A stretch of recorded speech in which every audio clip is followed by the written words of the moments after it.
Some cities may run dry. That's a quote. Diesel is getting dangerously low in this country. And I think it'd be a long shot that we actually run out of diesel in this country. But what it does mean when we're facing a major shortage and some cities run dry, it means they're going to prioritize where the diesel goes and who gets it. This means it's going to become increasingly expensive. When that happens, everything else becomes more and more expensive, including regular old gasoline. Now, I think this story is particularly important because we're 1 week away from Election Day, and this news could not possibly be worse for Democrats. So we'll see, I suppose. We do have other news. That guy who attacked Paul Pelosi is pleading not guilty. Another story, some state-level Democrat was mercilessly beaten in his backyard, and now we've got DHS issuing a warning about escalating violence.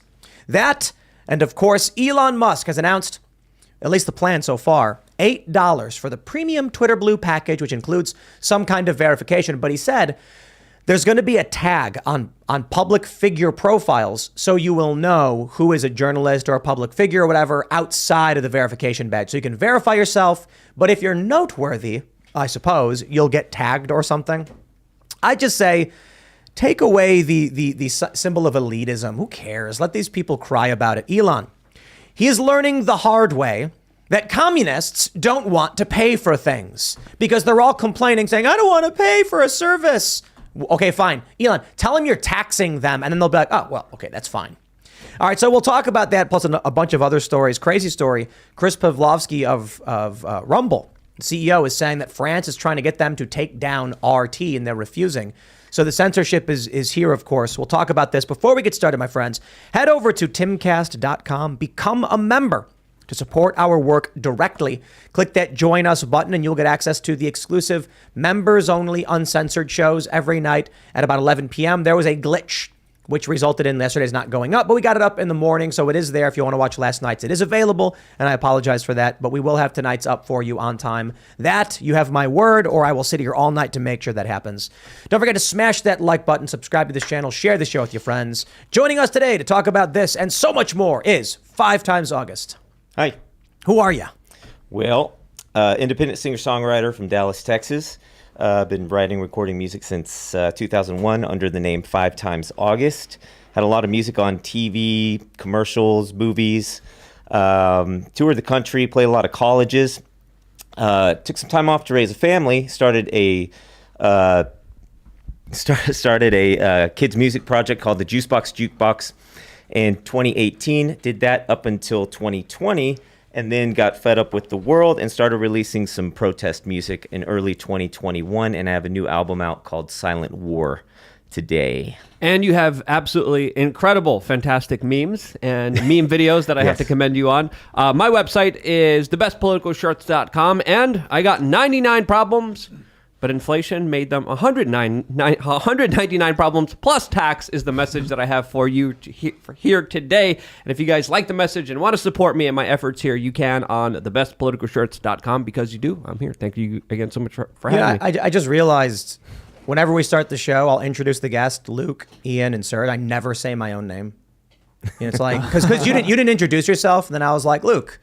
You gotta say you're Luke Rutkowski of We Are Change and then do it, but normally I'll say like Luke is here, the t-shirt vendor. Whatever. It's awkward. It's same in movies and TV when you're writing scripts. You got to make sure that the characters say each other's names once at the very beginning so that the audience doesn't wonder.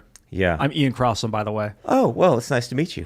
You too, Brad. I'm Rick Manfrey. Welcome to the Rick Manfrey Show. Hello, Rick. Can we make up our own names? Sure, yeah. What's your... what's his name? Cowboy? No. Winston. Juice. Piedmont. Ligma Johnson. Ligma Johnson is my name. All right, Ligma, thanks for hanging out. What's happening over there, brother? Oh, yeah, I'm Serge.com, trying to get us all right here. Nice How hat. are you guys? Yeah, thanks, man. People were commending it the other day. I love it. It's a mighty fine Tuesday, my friends. How It's a great toque, huh? That's right. It's got a little... What does the puff ball do? I have no idea. I actually have no idea. It's always been on hats, Just I don't think... There you go. Who knows? It's just always been there.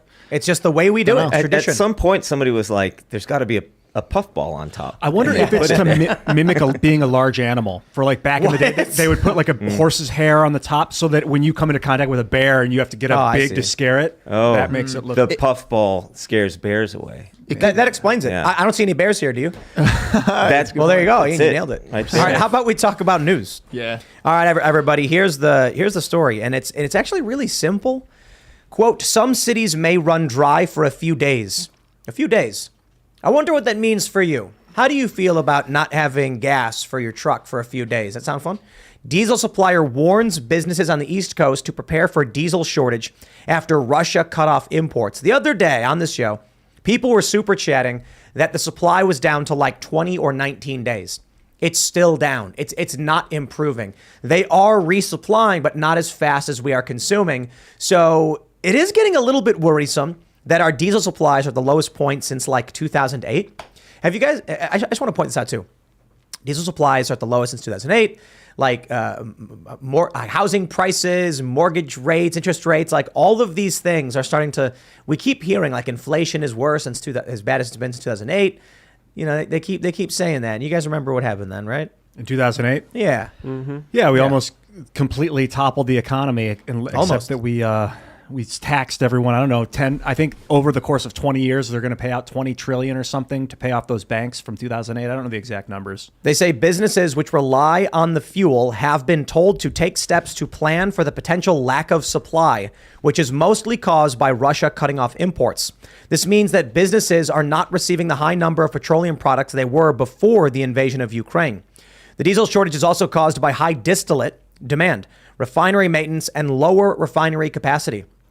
You know, it's a scary story, but let's be real. Democrats all have Teslas, so this isn't going to bother them at all, right? I mean, Pete Buttigieg, it was him, right? He told everyone to buy Tesla. Mm-hmm. Well, there you go. Problem solved. Democrats don't got to worry about it. Midterm. Yeah, AOC has one. She's probably really happy now. And what was that congresswoman that said that when gas prices were high, she was driving by her with her Tesla and celebrating that she didn't need to pay like the other peasants? What was her name? I forgot. Oh, yeah, I saw that that woman's story. Yeah, name. I'll look it up. I don't know, right now. but I'll come find on, it right now. look, come on. What is, are you? So they're saying because of the diesel shortages, you're gonna experience a couple different things. Potentially, there may be some cities running dry in a certain sense, but they're going to prioritize this by having higher prices. So they may bring in fuel from other areas to supplement those that are running low and try and make sure there's kind of like a triage going on. So ultimately, the most likely scenario is just higher gas prices. It's not the end of the world. And besides, if you're really concerned about $5 a gallon gas, just buy a Tesla. It's only $60,000. So, problem solved right there. On the low end, 160,000 if you want the high end, but And that's reasonable for the average American, just to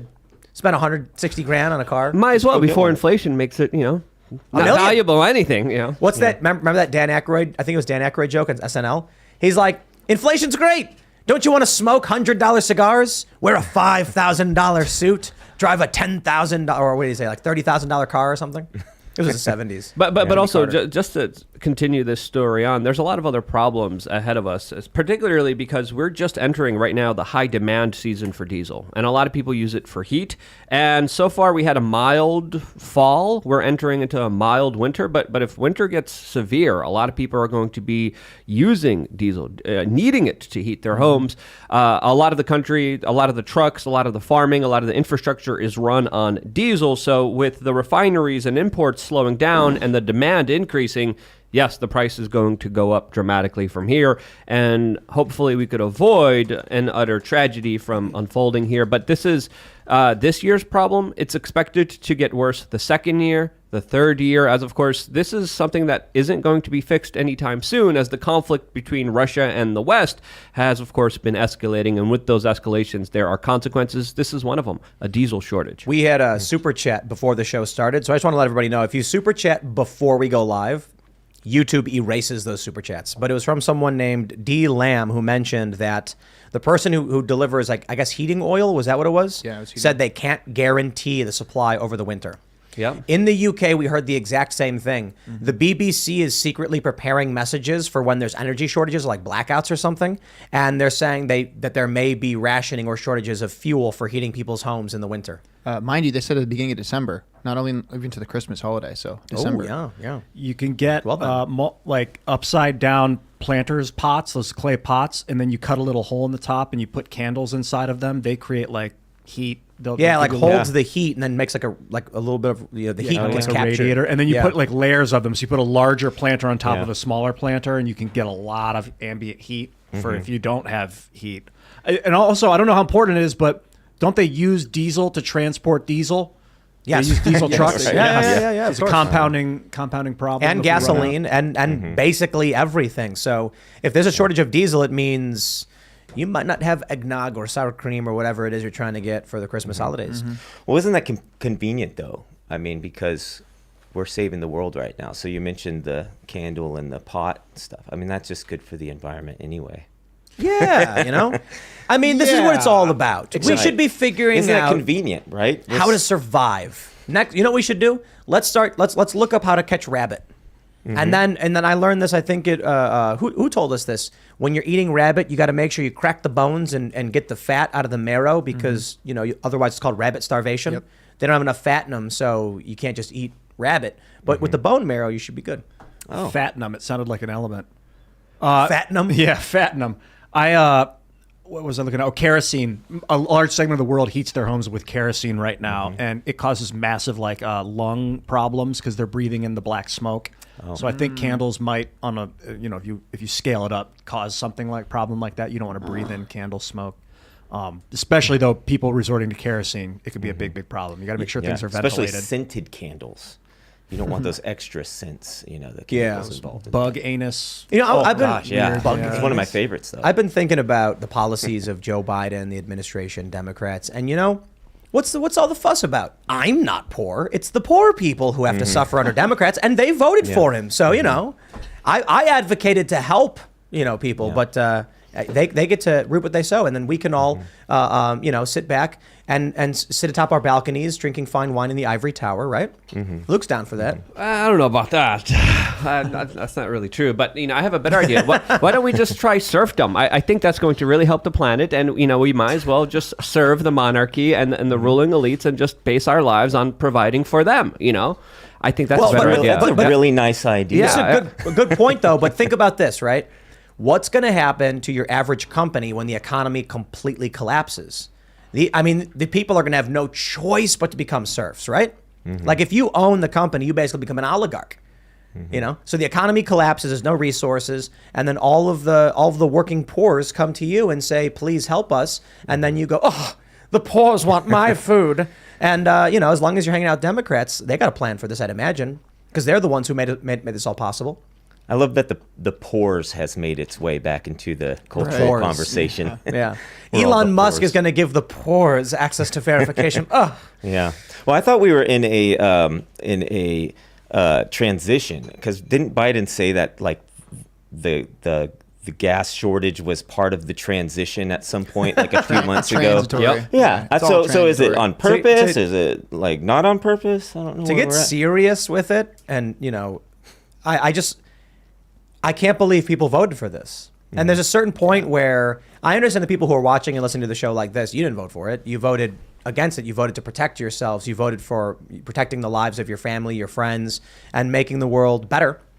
And then the Democrat voters who voted in the Biden administration, other Democrats, voted on hatred with no real plan, a man who's not all there, and it's just making everything substantially worse. And the scary thing is they're going to vote for Fetterman. They're going to vote for more of these Democrats despite, this is fascinating. I was reading this article on why we're going to see this red wave, even in New York, where these safe Democrat areas are almost flipping Republican now. And they said, I think it was was it New York Times saying, you have Democrats right now campaigning on abortion and MAGA when crime is up like 40% and gas prices are through the roof.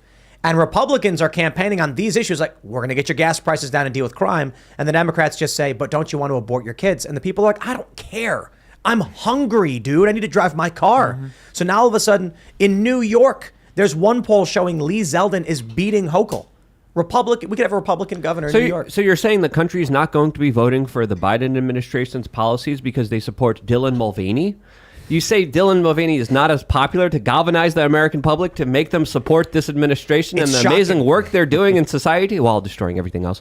Again, it's absolutely crazy what's happening here. And another aspect that we should really try to understand here is that the gas prices right now, the diesel prices right now, are at a price with the government doing a lot of things behind the scenes, artificially trying to keep those prices down. Just a couple of days ago, just a couple of weeks ago, Biden went to Saudi Arabia and literally begged the empire to produce more oil up until the midterm elections. Saudi Arabia said, nope, we're not going to be doing that. We're actually going to tell everyone your plan and screw you over, as you're pushing for, of course, a green revolution that will essentially screw over Saudi Arabia in the long term. But again, what else is the government doing right now to keep these prices low?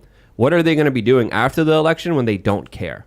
That's going to be another big impact factor here when it comes to the price of gas and diesel going up. I got to say, we're 1 week away from the actual midterm election day. Votes are already coming in. We just had the Libertarian candidate endorse the Republican in Arizona for Senate, which is crazy, Masters. And I kind of feel like whatever you think about 2018 and 2020 with the Democrats winning, you can only fool the people for so long. When you try to crank up gas prices, take away energy production, generally make things worse because you have some weird cult ideology about the world ending, eventually a regular person says, I'm done. I don't care. I just want cheap gas. So they can do whatever they want. They can say whatever they want. They can play whatever dirty games. They can riot. They can scream. And eventually someone just says, I can't pay gas. I'm voting for the other guy. We'll see. We'll see. You don't want to count your chickens before they hatch. But even Joe Rogan said the red wave that's coming is going to look like the elevator doors opening in The Shining. It's going to just flood through. And there are some projections. It may be substantially worse than even the projections are making it out, because what's happening is Real Clear Politics 538, they're tracking all these polls and they're like, look at this, Republicans are up 1 point. That predicts we're going to see, this many seats in Congress. Then you factor in that the pollsters are all completely wrong and they're off by like 7 to 13 points. And there's some scenarios 538 is presented where Republicans can have like 260 seats in the House. Just absolutely chaotic. 56 seats in the Senate. I don't know about all that, but you tell me that diesel's running out, and I'd say, okay, you give me the day before the election, gas at $5 a gallon, and everyone is just being like, don't care, Republican. Just whoever is not in charge right now. Yeah. It's funny because Biden said just the other day that that's how much gas was when he took office. He couldn't even remember that gas was actually half that price when he took office. So, or he's lying. Or he's lying. Or or he's off in Never Land. But I think that people are getting pushed to that point now where they voted just because they were sort of conditioned for 4 or 5 years to take whoever it was going to be on the other side. And now they're sort of facing the backlash of that, where you can't afford food and gas, the two, or a roof over your head, for crying out loud. So, yeah. I mean, I don't know what they're thinking. We saw what happened in France when they added that tax on petrol, which increased the price by only like a dime or something. It was 2 years of riots, basically. Yeah. They have to understand that if they want to carry through their weird climate change agenda, Great Reset, whatever you want to call it, you put people homeless in the streets, and we're seeing more and more homeless people, and this is probably why. Eventually, you have just disorder and chaos. Are they hoping for this? Do they think that civilization is going to pull through when people don't have a place to live and they're starving? No, those people are going to get mad and they're going to smash windows and take stuff.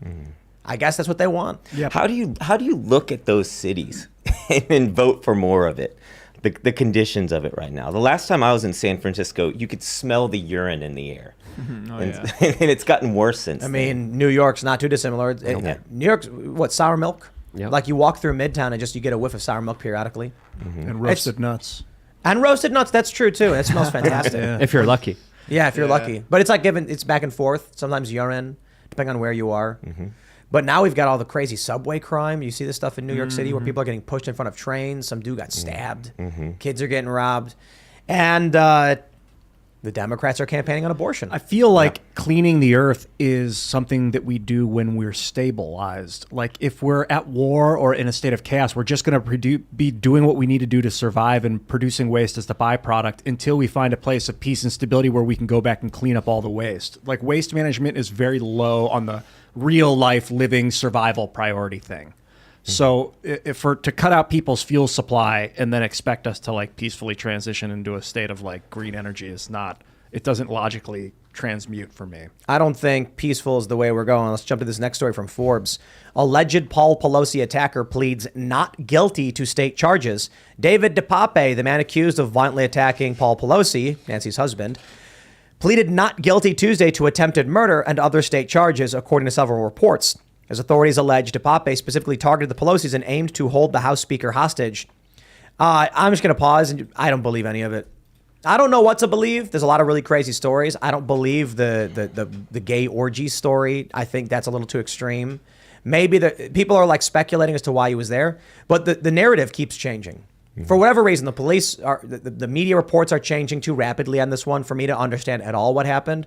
So here we have a story of some weird goings on. That's about it. I don't know. What do you guys think? What do you think happened? Why don't they just release the security footage so we can all just know what happened? Because didn't they come out saying that there was no security footage? Because I actually went back. I found from 2020 there was an article that came out early January. Their house had been attacked.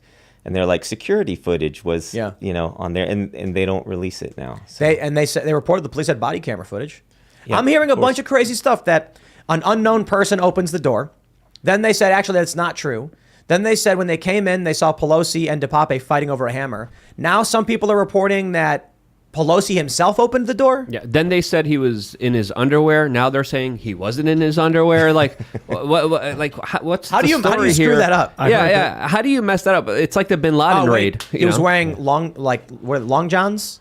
Is that what they're called? Is that what they're doing? He was in his underwear. Well, we didn't mean underwear. We meant long johns. Tidy whities. Underwear from the 1930s. With the butt flap. And the When Paul called the cops, he mentioned David by name. This is what I've heard. Yes. So he knew the guy. So if he knows this guy, then that guy knew that he was Nancy's husband. I'm thinking, this is my story that I've got in my head. Paul's got some dealer. Paul's a crazy dude, wild man, much love, Paul, whatever. I don't care. I'm not going to judge you on that. So you got this guy coming over your house at 2 a.m. He knows that it's Nancy Pelosi's husband. So he's stewing, this Paul guy, or this David guy is stewing with his stoner friends, and they're doing all sorts of drugs out in the East. I know these people from LA. Like I lived with these people. They get crazy. You, Ian? Yeah. No. Dude, dirty hippies can go crazy from psychosis. I from bet, yeah. Too much weed. They do a lot of drugs. And other drugs. And so they're like, this guy very well may have issues with Nancy Pelosi. He's like, I'm going to do it. Tonight's the night. And he goes over there and he gets all freakish and like... But I think that they knew each other. I think that he would, and that they're gonna throw this guy under the bus. They're gonna try and throw this guy under the bus for terrorism charges. When it turns out like Paul was probably he's probably Paul's dealer or some kind of like relation to Paul. Paul knew his name. You don't just you don't know random attackers' names when they come into your house. Yeah. Well, so we have updates from Politico. Here's what they say: 5 new details. Paul Pelosi told police he woke up with the attacker in the room. The speaker's husband was asleep in his bedroom when DePape broke in through a glass door, entered and demanded to speak to Nancy Pelosi, according to the affidavit. No security was present at the time. I got to ask why that is. I mean, this is Pelosi. Paul was wearing a pajama shirt and boxers when the attacker arrived. Jenkins said he appeared surprised to see the man in his room, according to a police account based on an interview with DePape. This is why you have guns and why we believe in the Second Amendment, because you wake up and there's a strange man in your room with, threatening you and you're armed, you have a lot less to worry about. San Francisco police officers found supplies in a backpack. DePape carried zip ties, tape, rope, a pair of rubber and cloth gloves, a journal, and at least 1 hammer with him to the Pelosi home. So there were 2 hammers. According to the affidavit, law enforcement also seized a sword and 2 hammers in the garage where DePape lived. Interesting. So this is almost like the Kavanaugh story, except the Kavanaugh guy got apprehended. Yep. DePape told police he was like the country's founders. After Paul Pelosi informed him the speaker was not home, DePape said he would sit and wait for several days for her to arrive, the affidavit said. And when Pelosi tried to use a phone housed in an in-home elevator to call the police, DePape blocked him. An in-home elevator? Oh, I'm impressed. Not surprised, though. DePape also did not leave after Pelosi called 911 because he felt that, much like the American founding fathers of the British, he was fighting against tyranny without the option of surrender, according to DePape's statement to San Francisco police. Alleged threat to break her kneecaps. DePape told police he intended to take the speaker hostage, talk to her, and break her kneecaps if she lied. This dude's nuts. DePape said in a police statement he wanted to lure someone else. He wanted to use Nancy to lure another individual, the affidavit said. The document doesn't say who the other individual might have been. But DePape told police in the same statement that he viewed Pelosi as the leader of the pack of lies told by the Democratic Party. It's really weird that a guy can live in a house with a Black Lives Matter sign in the window, a pride flag, this house rejects hate sign, and then all of a sudden just be a, he can be a MAGA guy. How about this? Many of these leftists also hate Nancy Pelosi. It's really that simple. I'm not buying there wasn't any security. Yeah, I don't think anyone is. Yeah. How is that possible that Pelosi would have no security? It's crazy. Right. They have dudes that hang out in front of their house like all day. I mean, right? you pointed this out. We have security and we're not third in line or anywhere near government. Or, one of the richest people in the world, mysteriously under, of course, very lucky circumstances that the Pelosi's are under. Yeah. But this is an attack, again, that the media is using as its galvanizing push for more online censorship, for the destruction of speech. And with Elon Musk just buying Twitter, this is the topic that a lot of people are discussing. And the corporate media is running the narratives. Information, conspiracy theories, bad. People having free speech, bad, because it leads to these situations that happened with Paul Pelosi, and that's disingenuous, and it's absolutely, has no credibility to it when you actually look at the facts of the situation here. Well, Roscoe brought up a good point in Super Chats. He said, maybe the same CCT company that did the prison Epstein was in did the Pelosi residence. Or, and probably, I think it was the same company that did the Pentagon surveillance on 9/11 as well, that had all the security cameras everywhere. Oh, that's a great bit. All the security company for the intelligence agencies. And it's like, yeah, exactly. You're guaranteed to shut down during an emergency. They have like a button they can press that just like creates an error. You can automatically crash your system with the press of a button, and it looks like a total breakdown. Or they can be like actually serious, like we're the best security, and then they just happen to accidentally, fail all the time at critical moments. Just when you need them most to fail, well, they'll be there for you. They're saying there's body camera footage of this. Yeah. Tucker Carlson asked for it. They said no. Yeah. Just put it out. Yeah. Then there it goes. And blur, private images. I'm actually on board with this. As long as they have the evidence and they're not releasing it, I am going to just have to believe then it was a gay orgy. Yeah. That's right. 3 guys. That's so much more fun, isn't it? Well, so look. There was a third guy, according to police in their initial report. Now they're changing their report. Yeah. But look, if you are refusing to release the evidence, showing us what really happened, right? Well, then I'm going to assume the worst. I'm going to assume Paul Pelosi was. Look, I don't know the gay orgy thing. I think he was trying to buy drugs. I really do. That is likely. That night, it could have been David just going over, and he's like, David, what the hell are you doing here at 2 a.m.? And David's like, I want to talk to Nancy. He's tweaking out of his mind. And Paul's like, get out of here. Maybe, but no security? No, he had a third guy open the door. The cops don't just say that on accident. If that was the report, there's a third guy, a third person, then there was a third person. Then who opened the someone door? went and asked him to change the report. The third person. Right. Security guard, who knows? Yep. Because this isn't maybe security guard, maybe. And then they were like, well, then how did this guy break in if there's a security guard? They let him there? in because they know him, probably. Exactly. The guy's local in the area, knew him. Here's what I think. Dude's probably a dealer because they said that they say that, I don't know. I heard the dude's a druggie or something. Paul Pelosi calls him up. He comes over and he's like, you got the stuff? Yes. And then David says, it costs, I'll tell you what happened. David goes, it's $50 now. And Paul goes, $50? It was 35 yesterday. He goes, inflation. What do you expect? And he's like, I'm not spending $50. I came all the way down here. Give me my $50. I have stocks to buy. They got getting into it and they're fighting. Security guard's like, what's going on? Then he's like, I'm going to call the police unless you get out of here. I'm done with you. And he's like, call him. See if I care. Do it. I dare you. And then he calls him and he's like, yeah, there's a strange guy in my house. And then a fight breaks out. The third guy's like, I don't know what's going on. No, I don't know about all that. I'm mostly kidding. But you make a good point, Ian. You don't accidentally say a third person opened the door. Yeah, and he that knew makes the guy no by sense. name. Right. That was very intentionally that there's a third person there. That's what the cops said. Honestly, this idea that this far leftist dude had a radical transformation into a QAnon MAGA guy, come on, that's crazy. Well, I was thinking about that because there's that famous clip of Pelosi. She's talking about smear campaigns and how you just put out the wrong story up front. So by the time the truth comes out, nobody cares anymore.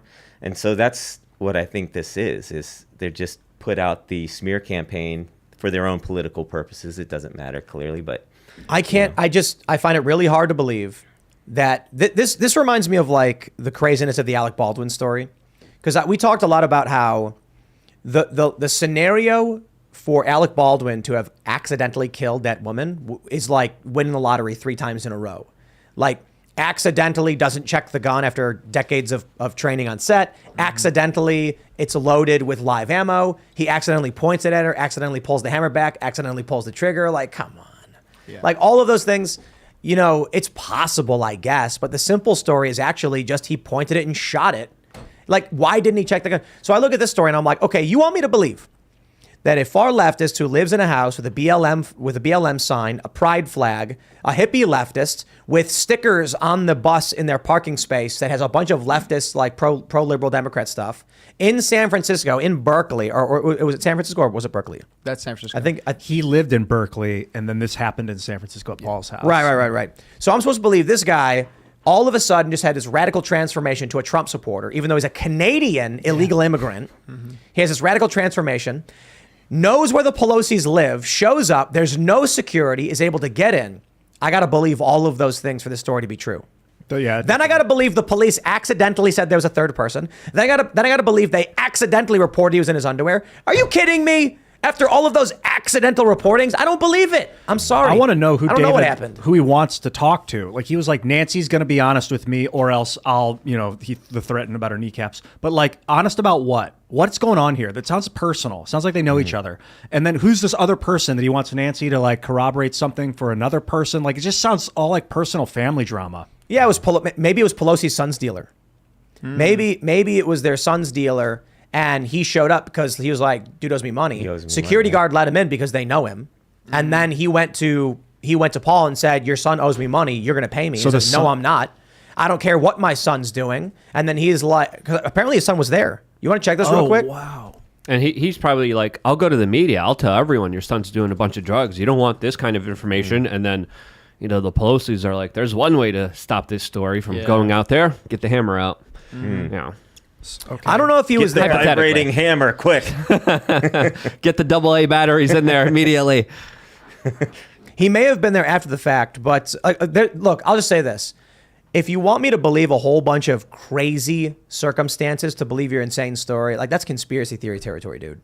A conspiracy that far leftist hippie guy is radicalized, then it bypasses security. What did he do? Was he like yippee-ki-yay, climbing through the air vents, Die Hard style? Got inside the building? This is ridiculous. I think it's, it's plausible. Son owes him money for drugs. He shows up to the house, security guard says, hey man, how's it going? Lets him in. Junior's not there. Goes to the dad. Hey, you owe me money. Paul, your kid's not paying me. You're paying me. He's like, get out of my house. I'm not paying you anything.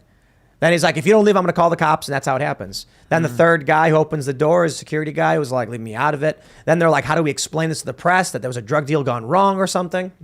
I don't buy the official story. It doesn't make sense. Isn't that funny that the stories we keep getting are all like this? We all have to talk about it and figure out the nooks and crannies of it ourselves without just getting the story. Like the Alec Baldwin story too. Yeah. Like every single time, every week, every day, there's a new story, and we're like, well, here's like 10% of the story, but we're not going to tell you. This is important right here, because someone super chatted. Cosmic Surgeon said, I've sold a lot of drugs, but never in my underwear. Dude wasn't even in his underwear apparently. That's what I'm saying. And he had a backpack. So I don't buy the story, man.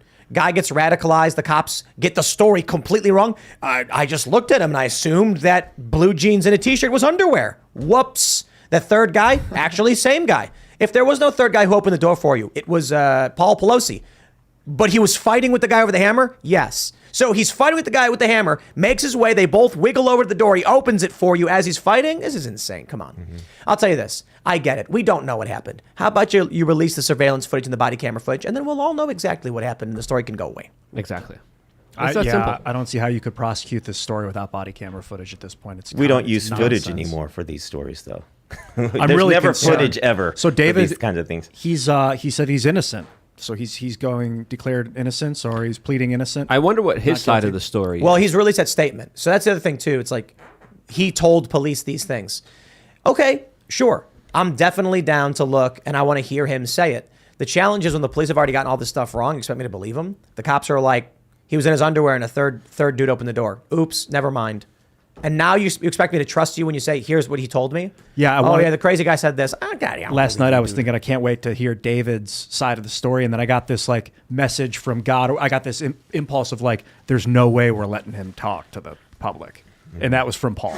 Paul's like, there's no way we're letting David talk to the public right now. What if they Epstein Like, him? what do you mean that you're letting him? This is all just like in my imagination, but I'm like, is this the kind of energy? Like, is this real? Are they like in control? Are they in cahoots with the cops? I don't see why they wouldn't be. The Speaker of the House, his family, local police, like, I think they probably know each other pretty well. Yeah, I'm Absolutely, just, yeah. first and foremost, no matter what, I find it hard to believe there was no security there. Yep. Just insane. Apparently, the Pelosi's have Safe House Security is the company that is Pelosi's private security. Well, there's Safe also House a neighborhood security company too. Based on that story that I found from 2020, there's a company that goes around for the neighborhood itself. Mm-hmm. Then there's the Pelosi security. Then they also have security cameras. So there's no reason. Then they that also no- have Capitol Police officers that fly from Washington, D.C. to literally watch them at their home, which has been targeted politically before. So it's just absolutely mind-boggling. Let's- They have no security? Come on. Let's talk about suppression of information. We have this story from CNBC. This website's struggling to stay open. Twitter reportedly limits employee access to content moderation tools as midterm election nears. The move comes just before the midterms. Elon Musk said on Friday he will be after taking control of Twitter, he plans to form a content moderation council. So this is potentially big news, whether it's intentional or not. So here's what we have. According to Yoel Roth, I think his name is, this is normal for a company transition after a sale. The reason being, you got a bunch of disgruntled employees. They're about to be fired. You lock everybody out. You keep only trusted people to have access. Otherwise, someone goes, what's up? Oh, you Oh, lost. I know. That's Who blank. cares? CNBC's Yeah. trash. Yeah. So we know the story's happening. The issue is they're concerned about company transition. Regardless of that, this means that right now, Twitter is effectively a free-for-all. It doesn't mean you can do whatever you want because they are banning people. Viva Frei got suspended for like no real reason. But it just goes to show you the machine's broken right now. So people are probably going to be able to post a lot of stuff. Though we are seeing probably, it may be worse because now it's hyper automated. So you're going to be getting a lot of weird stuff. But Biden himself got fact checked. That was really interesting. Nice. Hey man, right before, a week before the midterms, heck of a time for this to happen. What do you think happens? Well, Dave Smith starts trending. That's he's promising. trending? Yeah, he's trending right now. Huh, what's he trending for? I don't know. It's being awesome. What did Biden say that got fact checked? He talked about the Inflation Reduction Act being an act that's going to allow the mega corporations to be taxed. And he was fact-checked being like, well, only some of them might be taxed under this new law, maybe. But he was saying we're going to get more revenue for all these huge companies in the billions of dollars. And then, the fact check was, well. So you got like a probably little not. tag on underneath his post or what? Yeah, I think, he's got a couple of them. It's not just this one. He said some seniors pay $400 a month for insulin. It's ridiculous. Thanks to the Inflation Reduction Act, we're capping that cost as $35 a month. And then it says readers added context. While the Inflation Reduction Act capped inflation at $35 for individuals on Medicare, it did not cap costs for seniors on private insurance. Out of the 8.4 million Americans who take insulin, only 3.3 are covered by Medicare. And there's a bunch of these. He's getting fact-checked a lot. There was one about taxing big corporations. Here you go. Look at this one. Let me give you the facts. Jack. In 2020, 55 corporations made $40 billion, and they paid zero in federal taxes. My Inflation Reduction Act puts an end to this. And then you get the fact check. The Inflation Reduction Act imposes a minimum tax on corporations with average pre-tax earnings greater than $1 billion. Out of the 55 corporations he references, only 14 had earnings greater than $1 billion. So he's full of it. I don't know. I don't know. Maybe taking away Twitter moderation tools from most of the staff just means that we're now going to see Democrats and journalists on the left actually start getting flagged. It's going to be interesting because Bloomberg is reporting that only some of the employees lost their access to content moderation and policy enforcement. Which ones? What was this about? We don't know yet. We don't know the details here. But there have been a lot of people after Elon Musk that acquired Twitter that have been censored, like Viva Frei that you mentioned, that did get their accounts back. So I suspect personally. Well, he got his account back because he complied with the BS takedown request. Oh, did he? Wow. Yeah, they said delete your tweet and you can come back. So I'm pretty sure he did and then said F you. Because Elon Musk also is sending out messages to people like, don't worry, we'll help you soon. He sent a message to Michaela Peterson when she reached out to him saying it's only going to be in a matter of time. We'll fix the problems. Is the problem being fixed now with some of these people being taken away for censoring people for their political speech? I think that is possibly what's happening here. But only time will tell. It's going to be interesting to see how this moves forward, especially with the pressure from the federal government and the DHS that, of course, wants to censor speech, that wants to limit the conversations that people could have naturally between themselves in a draconian, totalitarian way. What's going to happen here is going to be interesting. You ready for the real good news? Deadline says Hollywood's Twitter exodus: who has quit, who has threatened to quit, and who refuses to leave. So there's a bunch of these stories. They're mentioning wrestling legend Mick Foley wrote, "I'll be giving some serious thought to leaving," blah, blah, blah. But he hasn't left. I think that's the biggest name there. NBC News also had a very similar article, and I didn't know who they were talking about. I was like, who are these people? They showed pictures of 4 people. I had no clue and no idea who these people were. Oh, well, they say a Mick range Foley, of that's what's his name? Mankind. Mankind. Yeah. A range of other prominent figures have either threatened to quit, Stephen King, signed off for a break, which may or may not be permanent, Tony Braxton, Taya Leone, Josh Gad, Brian Koppelman, Alex Winter, and some expressed concerns, Kara Swisher, or have defiantly said they will stay and fight, Rob Reiner and George Takei. Oh, okay. The funny thing is, Elon doesn't get it. He doesn't get it. Commies don't want to pay for things. Okay, that's just it. So he can charge whatever he wants to do. Wants to charge. They don't even want to pay for they don't want to do work. Mm-hmm. They want free school. They want free everything, and that just means you pay for it. They want to be on Twitter. They want to have verification. They want you to tell everyone how important they are, and they don't want to pay for it. So here's my advice to Elon: let them go. Let them drift away into obscurity. We're having a conversation over here on Twitter. That's why George Takei says, I'm not leaving, because he gets it. That's why I said Donald Trump has no choice but to come back if they reinstate him. It's where the conversation is. Remember Will Wheaton? When's the last anyone's heard from him? Mm-hmm. You don't want to be active on these platforms? By all means, go ahead and leave. Mm-hmm. And then, good luck. I'm not saying it's the end of the world for these people. I'm sure he's doing something. He's got a YouTube or something going on. And there have been people on the right who have been banned. They still very much exist, for sure. Alex Jones is doing his thing. But if you willfully want to remove yourself from the public conversation, go ahead and do it. Mm-hmm. There you go. I almost did that last year, actually. I went through this little thing because of all the censorship. It was like, well, screw this, I'm out of here. And I decided to stick with it and just be more loud and more obnoxious and sort of wait for them to just kick me out. But I think the thing is, these people are running from hearing another viewpoint.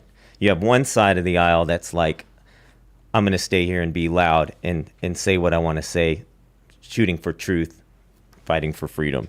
But then you have other people that don't want to hear it, and that's why they're leaving. They're sort of afraid. It's under the guise of hate and intolerance, and they don't want to hear it, so they're going to run. But then there's also this $8 per month inconvenience that. But it's an that's option. the final nail in the coffin. So $8. Would you rather a company be dependent on the whims of multinational corporations complying with the ESG score, or would you rather a company be independently funded and not need to, of course, bend over to, of course, the globalists and the internationalists and the corporations? To me, Right. $8 a month, I'll gladly pay for it if Elon Musk keeps his promise to protect free speech and allow people to have their political voices disseminated without any, destruction of those voices, without any kind of censorship. So I'm gladly willing to pay $8 They already have for it. Twitter Blue for like $4 a month, Yeah. and that's basically just gives you what It allows you to upload. It allows you to upload right? videos that Yeah. are a lot longer, and it gives you some analytics and some data. and I that's believe. $4 a month. So Sarah Bareilles says, "Welp, it's been fun. I'm out. See you on other platforms, peeps. Sorry, this one's just not for me." George Alexopoulos said, "Who are you?" That's hilarious. Hey, look, she's got 2.8 million followers. yeah, But, I have no idea who she is. she's, I never heard I'm of not her. gonna write you a love song. There we go. Exactly. Yeah, I that's still- great harmony. That Everyone's was perfect. super excited. I still have no idea and no clue. But what's happening here? I'll bet your bottom dollar right now that all these corporate media companies are reaching out to all these celebrities and saying, "Hey, are you hearing Mick Foley might quit? Are you going to be brave and quit too? Can Yeah. we sign up your name too to this article? Hey, can you stand up against this bigotry and this hatred? Are you going to do the right thing and say you're going to get off Twitter once the hatred comes back?" And they're, of course, calling all these celebrities and trying to bait them into pushing this larger attack against Twitter. And that's exactly what's happening. I want to tell you who Sarah Bareilles is. She is a Twitter user with 2.8 million followers who can barely muster a couple dozen retweets or likes on any of her content.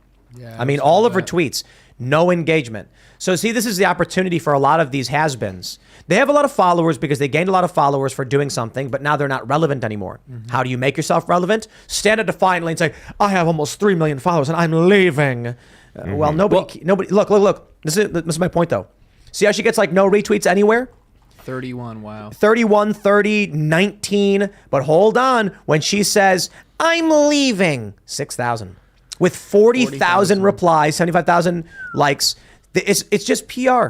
That's all it is. It's a PR Yeah, but most boost. of those... But hold on. The bigger question is how many of those followers are real? She's not getting any engagement. Did she buy any followers? Is there an artificial boost to this? No. What happens is someone like Sarah Bareilles, she has that big song, I'm Not Gonna Write You a Love Song or whatever. She has other songs I'm sure people listen. She probably gets a ton of traffic on Spotify. But that song was really big. When that comes out, she's in the press everywhere. Tons of people then follow her, but for no reason. No one's following her to listen to her opine on her politics. So when it comes to actual engagement, they don't. They don't engage. For people like us, people follow us and we follow others for the conversation, not her. So she can't get any engagement. Ton of followers. It's useless for her. So what does she do? Now is a chance to get in the news. What happens? She's in the story. She's in Deadline. Congratulations, she made the press. A platform that you had no engagement on, that no one cared to listen to you, and you could use that to boost your status. It's the same thing with, I saw another article and it had a list of like celebrities on that level where it was like, oh, I know them from that one thing. Like Alex Winter from Bill and Ted was leaving and he's in the list now. So it's like everybody got the memo and everybody made their statement and they're like, I can't do it. I'm out. And so then now you're seeing Alex Winter, who's, oh yeah, that guy. Sarah Bareilles, who's that? Oh yeah, that song. Yeah. I should check that song out. That was a good song. Toni Braxton. She tweeted, I'm shocked and appalled at some of the free speech I've seen on this platform since its acquisition. Hate speech under the veil of free speech is unacceptable. Therefore, I am choosing to stay off Twitter as it is no longer a safe space for myself, my sons, and other POC. Heavens! Please, Tony, keep your children indoors at all times. Heaven forbid they go outside and hear a naughty word from a random person walking down the street. You know, the first response here is hilarious by Ron Coleman right there. You will be sorely missed. The gif of people laughing in their face. Do you know how much terrible stuff is on Twitter that apparently they were never, ever really worried about prior to Elon Musk? Right. Thank you. There's porn. Like, There's hardcore porn on Twitter right now. And you're like, well, now it's not a safe space. Right. There's radical jihadism. There's people getting their heads chopped off. There's crime. There's like goresome, brutal videos all on the platform. There's no problem. There's no problems with that. Yeah. But this is too much. We got to write down the Lukeisms. Yeah, goresome. I'm going to create my own language here. But anyway, like you go on there, keep going. You go on there, and then this is the issue. People just and it hasn't even really started yet. We're not seeing a big change to the platform Nothing yet. happened. Yeah, nothing happened, and these people are freaking out that they're leaving. Okay, This is why, Elon is going to learn the hard way. That he mentioned this a while back, that he hopes to create a balance. It's not about making any one side happy. It's about making everybody, compromise. He doesn't get it. We are the compromise. We are the ones who are outright saying these people advocate for violence. They are psychotic. They dox people. And we are willing to say, okay, fine, let them have their awful opinions and do their thing. We'll mind our own business. They say no, either ban them or we walk. That's what Will Wheaton did. He said, if you don't ban Alex Jones, I'll quit. And then they didn't, and then he quit, but then they eventually banned him anyway. Elon, there is no compromise with these obstinate psychopaths acting like all of a sudden now the platform is dangerous for her sons. She has no problem with like the murder videos that are on Twitter. There's war footage of people being blown up. I have seen videos of people writhing on the ground with blood spraying out of their body on this platform. I have seen videos of jets dropping bombs. I have seen videos of white phosphorus. And she's all of it. It's fake. Good luck, Elon, man. Can we talk about this don't tweet say we real didn't warn quick? you. I'm reading it, and I'm thinking, is Toni Braxton really sitting around reading other people's tweets at home, and what is in her news feed that is making all this hate speech pop up, because we all sort of see what we are given to see based on our own activity. I'm imagining, I'm imagining her son comes in. It's like, a month ago. Mom. Yeah, what is it? I just watched a video of a radical jihadist behead somebody. Yeah, that's nice. Yeah. Then he comes in a week later. He's like, Mom, I'm watching two adults engage in, yeah, whatever. That's nice. Then she's sitting there reading the news. It's like Elon Musk buys Twitter. No. This is not safe for my sons. Yeah. Spare me, dude. It's all of them, though. Yeah. Sarah Bareilles doesn't care about this stuff. They're just, right. At some point, Elon, you got to recognize, tell them to go away. Go away. Get out of here. If I go outside right now, if I go downtown to like any big city, you're going to see some of the craziest stuff. People are going to be holding up pictures of dead babies. They're going to be holding up pictures of all sorts of nonsense. They're going to be screaming all sorts of nonsense. There's people who walk around naked at pride events. There are performers in Times Square who get really close to being naked. You go to Hollywood, you might see some nudity all over the place. You're definitely going to see violence. Hey, if you literally go to New York City, you might get pushed onto the tracks. Better keep your kids indoors. Lock the room. Don't let them out. Because if that's the reality, you're scared of some mean words that haven't even appeared on the platform yet. Well, okay, then you shouldn't be going outside at all. Don't make me have to pay for your fear. Mm-hmm. Nobody in their right mind should be letting their kids on Twitter without their oversight. Oh, no, don't let your kids on Twitter. Just don't give you take away right, their step cell one. phones. Don't let your kid on Twitter. Yeah. It's 18, the fray, man. It is the fray. It is culture war battle zone. Yeah. I mean, maybe take them on Twitter with you to show them how crazy it is, but Well, Twitter needs to have like a safe mode and a not safe mode, and that solves a lot of the problems. I think that's what Minds does, right?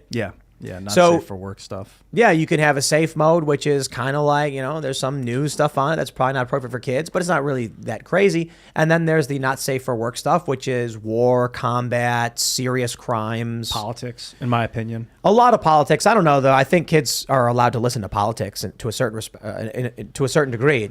I think most politics are probably fine. Most politics used to be like this tax policy or, things like that. I used to say religion wasn't safe for work, any kind of religious stuff. And then I'd get like Christmas posts and I'd be like, all right, by my own rules, this is not safe for work. And it'd be like holly jolly jingle. And I'm like, not safe for work. It's too religious. It's Christian. How dare you? Yeah. So I just stuck to my morals and I kept all not safe for work. If it's religious, not safe for work. Because not everyone's Christian.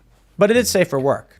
But it's not something I want to appear on someone's computer in a work environment because I don't want to create divisiveness. But why would That's that? the purpose of it. Like See, any kind of religion, any kind of This is politics. their worldview, bro. Yeah. Our worldview is kind of like, oh, hey, a post about, Judaism. Whatever. I'll read it. I'm interested in seeing what they have to say. I'm not Jewish. Oh, hey, look, Kwanzaa. What's that all about? I'll read about that. What do you think? Mormonism. South Park did a great episode on Mormonism where they're kind of like ragging on the Mormon faith. And at the end of the episode, the Mormon family is just like, you know what? We've been really nice to you. You guys are just dicks.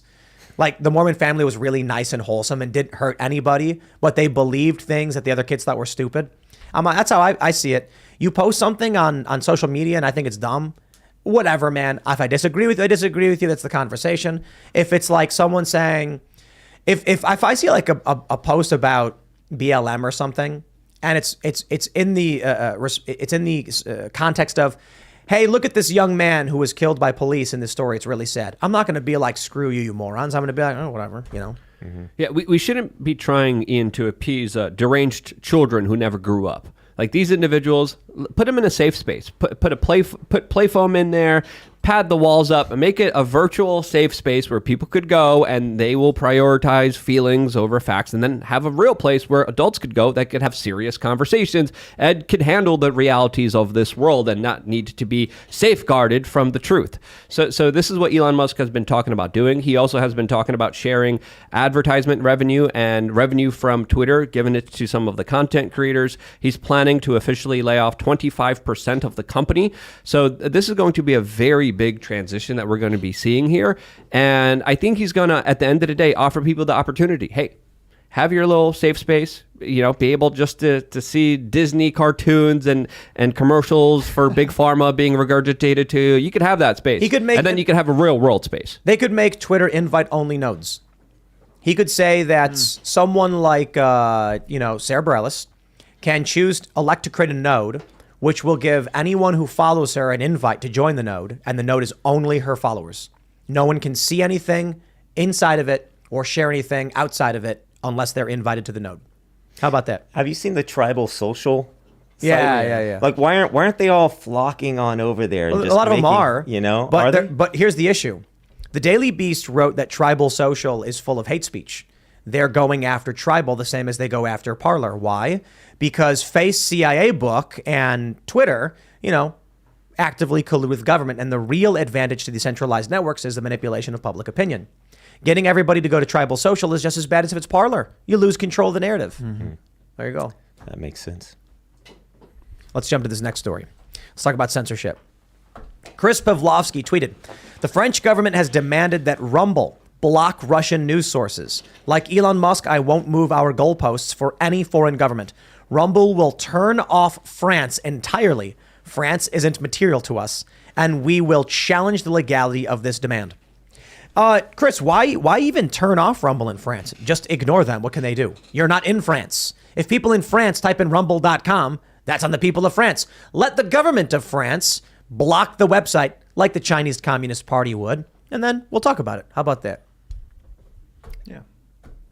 Yeah, that sounds like a great idea. Sounds like an awesome idea. I mean, governments trying to control information right now during war is something that they have always done historically. But I think it's fair to say that, we're reaching a level where information warfare is being galvanized and used against the best interest of the general public. And if France is going to be going after, Russian news sources, they should be going after all the other news sources that are also leading to damage, leading to harm if they truly were trying to do this equally, but they're not. So, shouts out to Rumble for standing their ground, for allowing free speech to thrive. And at the end of the day, people should be able to hear both sides of the story and make up their opinions. But the thing is, when you're pushing an agenda, when you're fighting a war, when you want to kill somebody, you can't allow that in some instances. And that's the bigger battle that I think is being described here. I think it's amazing. Elon Musk tweeted in March that Starlink had been told by some governments to block Russian news sources. In the United States, there's an effort to try and shut down a lot of these Russian news sources. They ban people like crazy. Lee Camp, he worked for RT. He had his own independent podcast unrelated to RT. They banned that too. Yeah, Redacted Tonight? It wasn't Redacted Tonight. That guy, they shut down all of the shows. But he had a separate podcast that was like his own creation, and they banned that We should too. have him on the show sometime. I like Well, him. I've reached out to him. I don't know. I've hit him up several times. Cool guy. But yeah, they shut him down. They shut him down, and a bunch of other people who worked for RT started getting banned like crazy. It's Chinese Communist Party level psychotic behavior. I always liked RT during the War on Terror, 2008, 9, 10. I'd be like, what in the hell actually is going on if Saddam didn't have weapons of mass destruction? Like, why are we there? RT was nice because it was an outside perspective. And Al Jazeera, because it was like, they would talk about American troop movements and stuff that like NBC didn't talk. NBC's like, we got him, Osama bin Laden. Remember that guy you thought we killed before? We didn't, but we got him now. And you're like, oh, okay. And then, so it's good to get outside perspectives. But like you said, They don't Luke, want you to have it, dude. Yeah, in a time of war. That was war. And well, we were told that the was issue war. is The war on terror. Yeah, right. The United States is quickly becoming authoritarian over the past 6 or so years. The left is screaming Donald Trump, but he's barely done anything. Mm-hmm. It's like he wouldn't even call in the troops to shut down the mass rioting around the country. But what they've been doing with like CISA, working with Twitter and Facebook to censor information and shut down speech, and actively they've been banning news outlets. I mean, how do you justify legally, constitutionally, the shutting down of a news outlet in the U.S., RT? They did. I think RT chose to shut itself down, right? They terminated operations because they were getting banned or something like that. Is that Russia Today? Yeah, it's been a minute since the story broke, but look, man. The United States is becoming very much a despotic regime like the Communist Chinese Party. Dude, they created the War on Terror. It's the most generic title. Imagine if they created the War on Evil. Do you think that they'll ever do that? That Yes. we're going to get to a point where they'll be like, and enough people will be like zealous and they'll be like, yeah, evil's bad. We No, got to fight it. the war Send on your kids. fascism. No. The war on fascism. No. The war on carbon. The war on chaos. You know, they're going to be like the war on evil. The Dude, war could on you imagine? carbon. And they're going to be like, are you carbon? I don't know. I think he's carbon. Get him. And they're going to. It's just so like, gonna get it's so subjective. What's terrorism? If people were going to fight for the war on evil, we would have seen them step up sooner the last 3 years, I think. The war on evil. They're The war preparing on people evil. for some dumb. Yeah. just so generic. Yeah. Like it's just a reason to rally people into fighting, to accepting curtailing rights and empowering military-industrial complex to build bigger bombs, more explosive and deadly weapons. If they just call it. I mean, it wasn't even a war. It wasn't a war. It was an extra military. It's still going action. on, isn't it? I think that it's winding down. Yeah, I don't know, but they 20 can some odd use years terrorism. Ever since the Patriot Act and the NDAA was signed, they can use like terror as like they're talking about this David Papp guy. They're gonna hit him with terrorism charges or something. They want to. I don't like it, man. They could. What if they charged you with evil? Like, could you imagine a reality? Like, You're going to jail. Evil. What'd I do? Evil. You committed evil. Soon it's coming. Who Not decides here yet, that? but- Who decides if it's terror? Who decides if it's evil? Yeah. Whoever has the guns. Well, that's, I mean, yeah. When Antifa goes around for political reasons terrorizing people, they never charge them with terrorism. And they should have. Yeah, if they yeah. want to play judiciously, then it should have been terrorism too. But Definitely. if Yeah, that but- argument, they might have to start charging themselves with terrorism when they drop bombs on schools and stuff. But domestically, Antifa putting on masks. There's a video out of, I think it's Portland or Seattle. They're marching through neighborhoods. They see a house with an American flag, so they stop. They go to his house, knock on the door, and start threatening the guy. Like, this is terrorism. Yeah. Okay, these people should be charged because they're marching around in gangs with weapons and threatening people. If you want to march around in a mask with a gun, I don't care at all. You want to march around with a mask and a gun and then walk up to a house where a guy's got an American flag and threaten them, you cross the line. You want to walk down the street by yourself with a pink pullover, collared shirt and khakis, and then knock on the door of someone with an American flag and threaten them, you've crossed the line. Right. Allowing people who are armed to point guns at people in the street like they were doing and getting away with it without charging them for anything, that's how you know it's just it can only get worse from here, I suppose. Well, they were doing it mostly peacefully, though. Fiery but peaceful. Fiery. And isn't that remarkable? Who buys this? Did you see there was a clip from The View that went viral where they're like, these Republicans are the ones celebrating violence. It's like, are you nuts? Who's like, you get like Glenn Beck, Ben Shapiro, Steven Crowder, Tucker Carlson. Literally, when have any of the key prominent right-wing individuals ever advocated or supported violence? They've not. Even when it came to George Floyd, Ben Shapiro's coming out being like, this is horrible. I can't believe this happened. Yeah, when it comes to the Antifa riots, Kamala Harris literally fundraises for them. Yeah. The Biden administration donates to bail these people out. They advocate to get these people out of jail, and they defend them and say, but they're peaceful protesters. Fiery. You had those two people who firebombed a cop car in New York, and they get like 18 months or some ridiculously low number. And then you get people who trespass at the Capitol, and they get 4 to 7 years. Amazing. Mm-hmm. There you go. You got to be careful with Busted up system. Charging people that, because like terror, if like you're scared because of something I did, it doesn't mean that I'm terrorizing you. Just because I'm behaving a certain way doesn't mean that I'm terrorizing. Just because you're feeling terror, like you might have too much coffee and now you're freaking out because your adrenals are overloaded and screaming like, he's doing this to me. Like, so you want to protect people's rights. Like you said, you can carry a weapon down the street and you're okay to do that as long as you're not aggressively going after somebody. Yeah. Well, it depends where you're at. In New York City, you can't even have a pocket knife. So they'll come in and arrest you. That's the number one arrest that they have in pocket knives. Yeah. That's the number. I heard that the number one arrest in New York City in Times Square is people with pocket knives, and police officers just walk around trying to see who has it, and then they arrest individuals for doing that.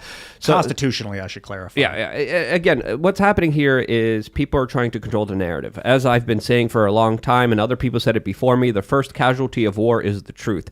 And you want to, of course, have a landscape right now where you're not only just fighting in the real world in Ukraine with the larger proxy war, but there's a bigger war also that's an information war. And what the French government is trying to do here is one symptom of this larger war of them trying to consolidate information, control that information so they could use it for their own personal benefit. France is also in a very weird position because we have the Rothschild banker French president warning about escalations in Ukraine, saying, hey, we really got to stop it here. We really have to de-escalate the situations here.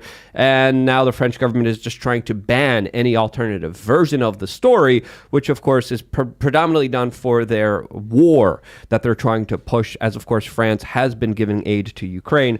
So this kind of landscape is kind of confusing and perplexing to see, especially with the larger relations and the trade deals that just happened between Russia and France. So very complex point of view, but there are a lot of people that don't want you seeing an alternative version of the story. And whether you agree with it or not, you should be able to see it for you to judge it for yourself. And I think if we're able to do that, we're able to de-escalate a lot of the war efforts, a lot of the propaganda, a lot of the disinformation that has brought us to the situation where a lot of people are fearing a full all-out nuclear war. This is a real reality that we're facing, mainly because of this one kind of mentality and denying free speech and just pushing a war message nonstop, which the corporate media does all the time. You look at all the messaging on the corporate media, it's always pro-war. There's no anti-war voices anymore on the corporate media. When there was, they got extinguished. Jesse Ventura had a huge contract with MSNBC. He wanted to speak out against the wars. They literally bought him off and said, you know what? We know we paid you a lot of money. Just shut up and sit down, don't say anything, and we're not going to publish your show. Golden handcuffs, they call it. Exactly. And they did this to Donahue. They did this to Jesse Ventura. They did this to Cenk Uygur of the Young Turks right now on MSNBC because they weren't toting the line and pushing the military-industrial complex propaganda. And I think the more that we could counteract the military-industrial complex, the propaganda, the disinformation, the less likely we are to have a full, all-out nuclear world war, woke war. They will offer you a big contract, and it'll be for something legitimate, like you'll make, appearances on the show, we'll have you as a correspondent, etc.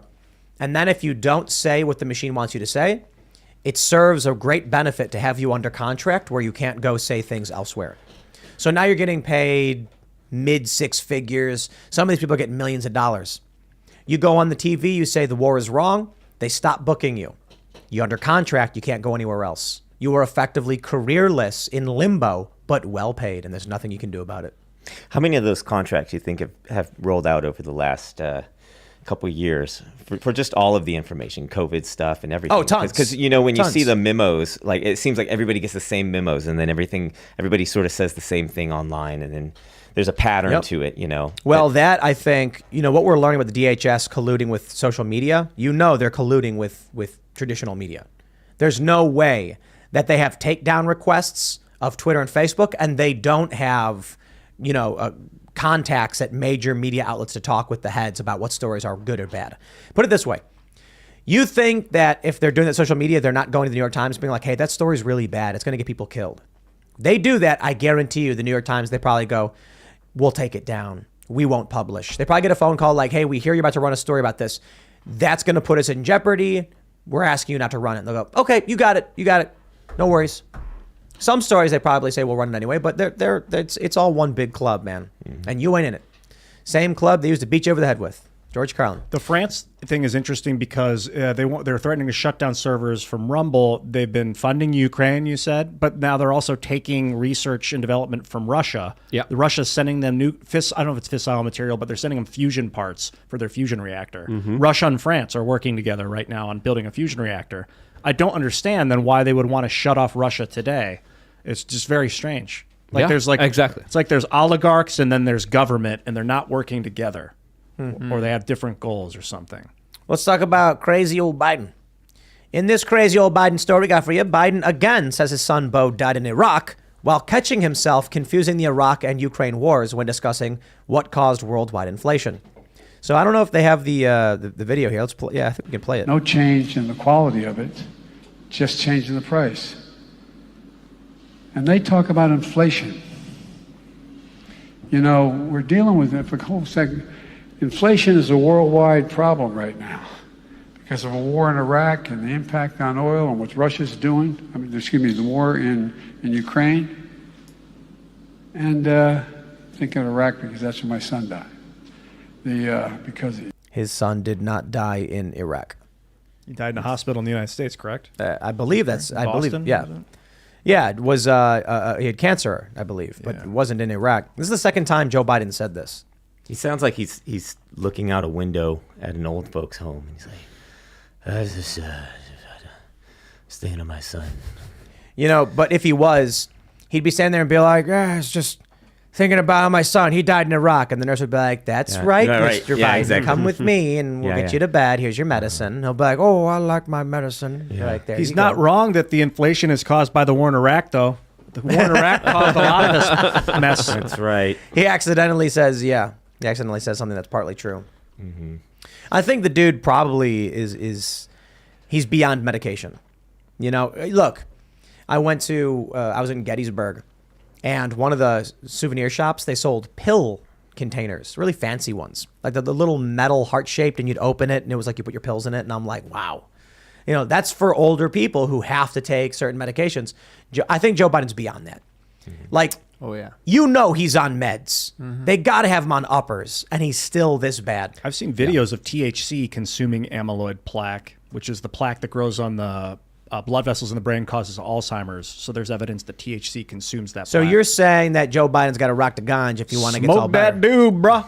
And psilocybin, I've heard, is also responsible for neurogenesis, the regrowth of brain cells. So there are alternative treatments that someone suffering from any kind of cognitive decline could look at. Natural, But wouldn't- plant-based stuff. Like, wouldn't they, like these powerful elites, know these things and be taking these drugs or whatever? I would hope so. You'd think so. I mean, like, we hear all these crazy stories about the blood of children or whatever. Like, we know there have been stories about how they use foreskin cream on their faces and how they do blood transfusions with young people. Some billionaires even hire young people to Blood work out in the boys. gym. Blood Yeah. boys, is that what they're called? Yeah, I mean that was a joke on like Silicon Valley, I think. Yeah. But basically, Oh, yeah, the Blood Boys. Blood Boys. Yeah. It's a true story. It's like Yeah. New York Times Not or a whatever is joke. reporting it. Rich people will hire like 19-year-old, gym bros to do bi-weekly blood transfusions because it rejuvenates you. If that's true, come on, Biden's got to be on some crazy ass experimental treatments to like fix his brain. He's probably doing that, plus a lot more, but it's probably still not helping because of how old he is. I mean, didn't he have, correct me if I'm wrong, 3 brain aneurysms? I think it was 2. I don't it know, was but that's a serious deal, and this was decades and decades ago. Yeah. Just a couple days ago, he said that there were 54 states. 7 days ago, he called Kamala Harris the president of the United States for the 5th time. Again, this is not going It's to every stop. day. But It's every your single day. body can only do so much. So Yeah. even if they're juicing them up, like at some point, they're going to have to cut back. I Yeah. mean, there was a video the other, like a month or two ago, where 2 videos in the same day, and one is he's very calm, very straight. Is the video then the second video the same day is the one where he wasn't blinking. And he's like staring at the camera and he's sort of yelling. And it seems like 2 different guys, right? Yeah. It's like they maxed him out on the meds and now they've sort of pulled back because if they keep going with it every single day where they have to keep him juiced up to get out there, he's the president, he's got appointments, he's got to be on TV. They're going to run him dry. He's going to drop right then and there, which he also said the other day too, by the way. Yeah. I could drop dead at any minute. He said that? Yeah, he said that. There's only so much Adderall and adrenochrome a man could take. I mean, for goodness sakes, I'm just being facetious here, obviously. But at the end of the day, Come on. Like, I have to believe that there's ridiculously expensive experimental treatments that have shown to like de-age that they have to have access to. Oh, right? the guy said has that metal brain stents in his head. I said earlier that the THC was dissolving the amyloid plaque in the blood vessels, actually in the neurons in the brain that they found that. So, yeah, I just wanted to clarify that it's not the blood vessels, it's the neurons where the plaque grows that causes Alzheimer's that we know of. Do you guys think so? It was this is probably 11 years ago. I went to a speech by Aubrey de Grey. Love that guy. Of the Senescence Foundation. And he was saying that, this was 12 years ago, he's like, someone who's younger than 45 today will live to be 1,000. And he said, it's not because we're going to invent a pill that makes you live to 1,000. It's that as you're getting older, medical technology is advancing faster than you're aging. So you're 50, they invent a cure for macular degeneration. You never experience, vision loss. Then you're 60, you're having heart troubles, but then they've developed a treatment for that heart ailment, so now your heart's fine. Now you're 80. He was basically saying they're going to keep finding ways.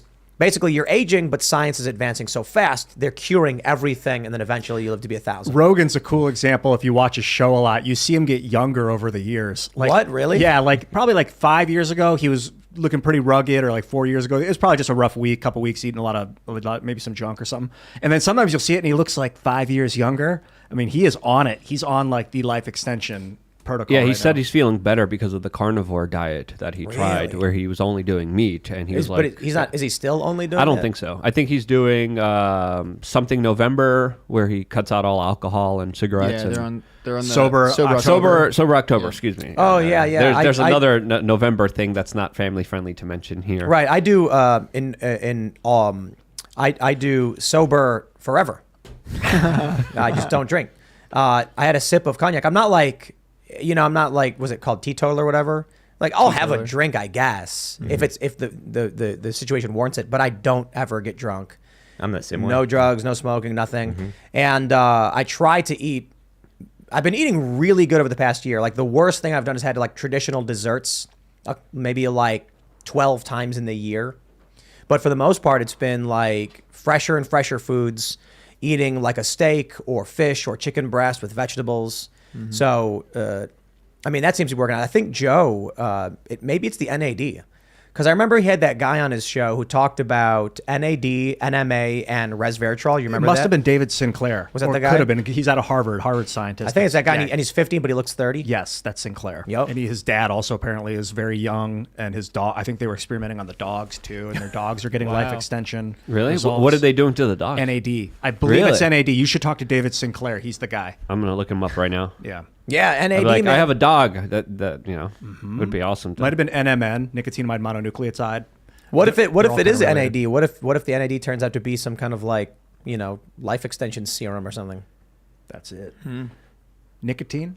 It's derived. It's a nicotinamide. I don't know if that has what kind of relationship that is to nicotine itself. I think it's B vitamins. I think people aren't getting enough vitamins. Yeah. I don't think any one of these therapies makes you younger or immortal. It just makes you as you would be if you were maxed out. You know what I mean? Like most people are probably dehydrated, not getting enough protein, eating too much sugar, and not getting any vitamins. Especially with like most modern foods having no real nutritional density. So it's like you're gonna go to McDonald's, you're gonna get a burger. It's got 40 some odd % of your salt intake. It's the bread, if you can even call it that. So it's like a really starchy, low protein, fatty garbage with like not even good fat. You eat these fast food burgers and it's like weird petro fats or whatever, trans fats. It's not real food. Yeah, all cooking. That's messing everybody up. Excess I will salt, say this: too. You're right have you about guys noticed that 30-year-olds today look younger than 30-year-olds 10 or 20 years ago? People have pointed this out with like movies. You'll be watching a movie and you'll be like, "That dude's 30." You look at 30-year-olds today; they're like little kids. How old's Tom Holland? Because he looks like he's 20. Yeah, because he's 20. How old is he? He's only 20. Yeah, but that's Hollywood, baby. Okay. Yeah, he's really young. So he's looking good for his age. Yeah. I think when it comes to like the NAD stuff, it's probably just 26. that there may be a correlation between people who are interested in doing NAD or NMN. They're also taking vitamins. They're probably also eating healthy food. Like you don't get to the point where you're doing like some crazy life extension treatment without having first been like, I'm going to eat salad and steaks and chicken breast. You know what I mean? I've also found that the healthier I eat and the more I fast and things like that, that when I do introduce an unhealthy food, it hits me harder. I can. Oh, totally, yeah. dude. You can feel Like it. my throat will get sore. Bread This is a really especially. progressive idea, guys, but eating right, diet and exercise, rest, getting good rest. You sound like one of those bigoted, crazy conspiracy theorists there. It's a little bit of hate speech, but I thought I'd just throw it out there just a little bit. They want you fat. They want Yeah. you fat and sickly. It's sad. Well, Sad see, you look at people the will- pace that we're going in our life, and everything's sped up. So we're eating more fast food, and then that catches up to us later on. And then we're on meds trying to even out what we ate our whole life, McDonald's and fast food, whatever it is that grew up eating. And then we spend the rest of our life trying to balance that out. Whereas if we ate right from the beginning, if we all taught each other to eat right, we might not be so sickly when we're older. It's a novel concept. I wonder if I think you brought this up before, Ian. The reason that people looked older was all of the what was it? The lead in the air from gas. Oh, wow, Did yeah. you mention that? Or No. I was talking about that. You talking about that? Yeah, the development of lead that was pretty much all throughout the country that lowered our IQ and development of small children as well. And it was in the air because of the cars driving around, so Yep. everyone's breathing in this lead. Lead in the gas. It was and in the it's gas. like, aging you and making you stupid. And then what was there was something you mentioned, Ian. I can't remember exactly what it was. I don't know. You mentioned breakdust in the air. I can't remember. You mentioned something else that I was like, oh yeah, maybe that's Those causing aging problems. people. I remember when I was in just the breathing 80s, in the garbage. for instance, I was like born in 79, and when I was like in 1990, when I was 11 or something, I would look at a 40-year-old and they looked like gray hair, haggard, old. 40 was an old person. I'm 43 now. I look in the mirror and I'm like, I look like I'm fucking 26. Pardon my, that's my. I'd be like, I look young. I don't look like an old person. Like, not to myself when I look in the mirror. But obviously I cut sugar way back when I was 28 years old. I ate a bag of Kit Kats and a bag of Easter egg chocolate things, 2 bags in one night, and I broke out into this open sore, like over where my pancreas is or something. I was like, this is sugar did this to me. Like my skin broke open. I was like, I will die if I do this, so I have to stop. And it's like one of those things you just cannot get fat. I could not do it. I'll tell you this. I cut out most sugar and bread a year ago. It's now just about a year. So we got COVID. Everybody's sick. It was like over Halloween last year. We got the Joe Rogan treatment. You know, all the fancy drugs, monoclonal antibodies, all that stuff. The kitchen sink, they called it. And then after that, I remember I was like, I'm hanging out downstairs, and I was eating salami and cheese. And then I was like, I realized I didn't eat any sugar today. I'm just not gonna. Like, why start now? And so for the next few months, I didn't eat any sugar, and I dropped 20 pounds like that. Mm-hmm. And then since then, I've rarely eaten sugars or breads. But this past week, we went out to eat. I had a bunch of bread. My whole week was ruined. Like the last weekend, not this past weekend. My whole week was ruined. I was skating. I was falling. I got bruised all over. I was like, why am I falling? Like, I'm not eating that garbage anymore, dude. I had some Taco Bell. We had a big Taco Bell fiesta. Yeah, someone just bought a bunch of Taco Bell and brought it here. Who was that animal? Yeah, who is that? $300 at Taco Bell for the whole office. So I ate a couple of them. I was like, corn tortillas only, because I don't want to do the wheat flour. It's all wheat flour. Oh, wise decision. And so I ate a couple corns. I felt okay. I ate a couple without the shell. I took away the flour, just scooped out the gooey innards. And but then I ate a couple, like a day later, the flour tortilla, and man, my throat was so sore when I woke up. I love that you thought that there was a healthy way to approach Taco Bell. $300 a Taco Bell. I didn't feel bad. Yeah. The chicken I was didn't feel bad okay. for Taco Bell. Yeah. I think they've improved some of their ingredients over the last 20 years. I don't. You don't think so? I think they downgraded ingredients significantly, just like everywhere else. You look at the food quality, it's going down. You look at the nutritional value, it's going down. You look at the value of just how much you would get from an average tomato or apple a few years ago compared to what we have now, the GMO Frankenstein glyphosate-filled plastic nonsense bullcrap that some people are saying is food. It's not food. It's chemically engineered chemicals that make your brain feel good but utterly destroy your body and cause inflammation in a way where your body doesn't know what to deal with it, as we are seeing rises in obesity, rises in cancer, rises in sicknesses and illnesses that are going up and up and up. Why is that happening? Well, our food is being deliberately destroyed and centralized by powerful forces like Bill Gates, Monsanto, and other evil people that also believe that there's too many people in this world. Faux food or FOD. Yeah. You guys don't. I love you're not that looking forward to Bill Gates' food cube. Food cube. And the poop water? You don't want the poop water? You ever see that photo where it's like there was a disaster, like a hurricane was coming, and then all of the shelves are stripped bare except for the vegan section? Nobody was like, or the animals, when they're presented with real food and vegan food, they're like, we don't want that vegan crap. We don't want that GMO, genetically modified Frankenstein made up food in a laboratory. Come on. And a lot of the studies talking about the nutritional value of them, all manipulated, all fixed. A lot of the scientists were paid off just to make it look bad because there's a big business investment into this. You got to eat the bugs. Which is also horrible for you and gives people parasites and lectins and other horrible things that people have to deal with. That is not good for you. You know what's good for you?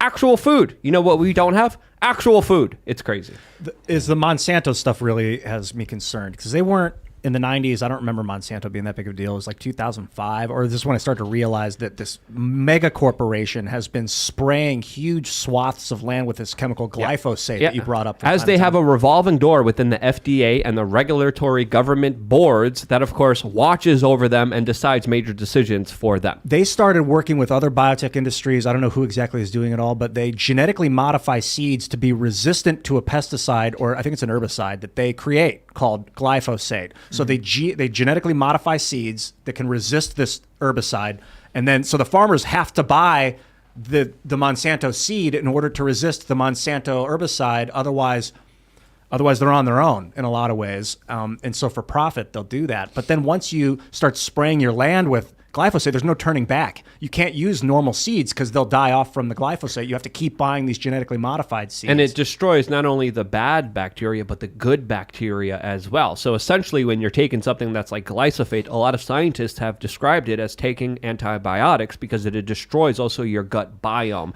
And with the destruction of your gut biome, you get a lot of horrible symptoms that are shown and highlighted and are increasing in our society. You not only get irritable bowel syndrome, but you also get mental problems. You also get physical health problems. You also get the destruction of your immune system. A lot of this is correlated with just your gut, the engine of your human body that's being utterly eviscerated, not just by medical doctors giving out, antibiotics like they're candy, but also because of the food, which contains glyphosate. It's gotten to the point where when they go to harvest wheat, if they want to speed up the harvest, they need it to get ready to harvest faster, so they need to dry it out because it's still wet. So they'll use glyphosate as a desiccant to dry out the wheat right before they harvest it. So, I mean, if you don't have organic wheat, I swear that I notice a difference in the taste between organic wheat and any other stuff. NBC News has an article that I think might be worth pulling up. It's titled, "A Potential Cancer-Causing Chemical is Sprayed on Much of America's Farmland. Here is where it is used the most." And of course, we're talking about the weed killer glyphosate by Monsanto that now is controlled by Bayer, the company that also a couple years ago knowingly gave out, just medication linked with AIDS. Is Roundup glyphosate?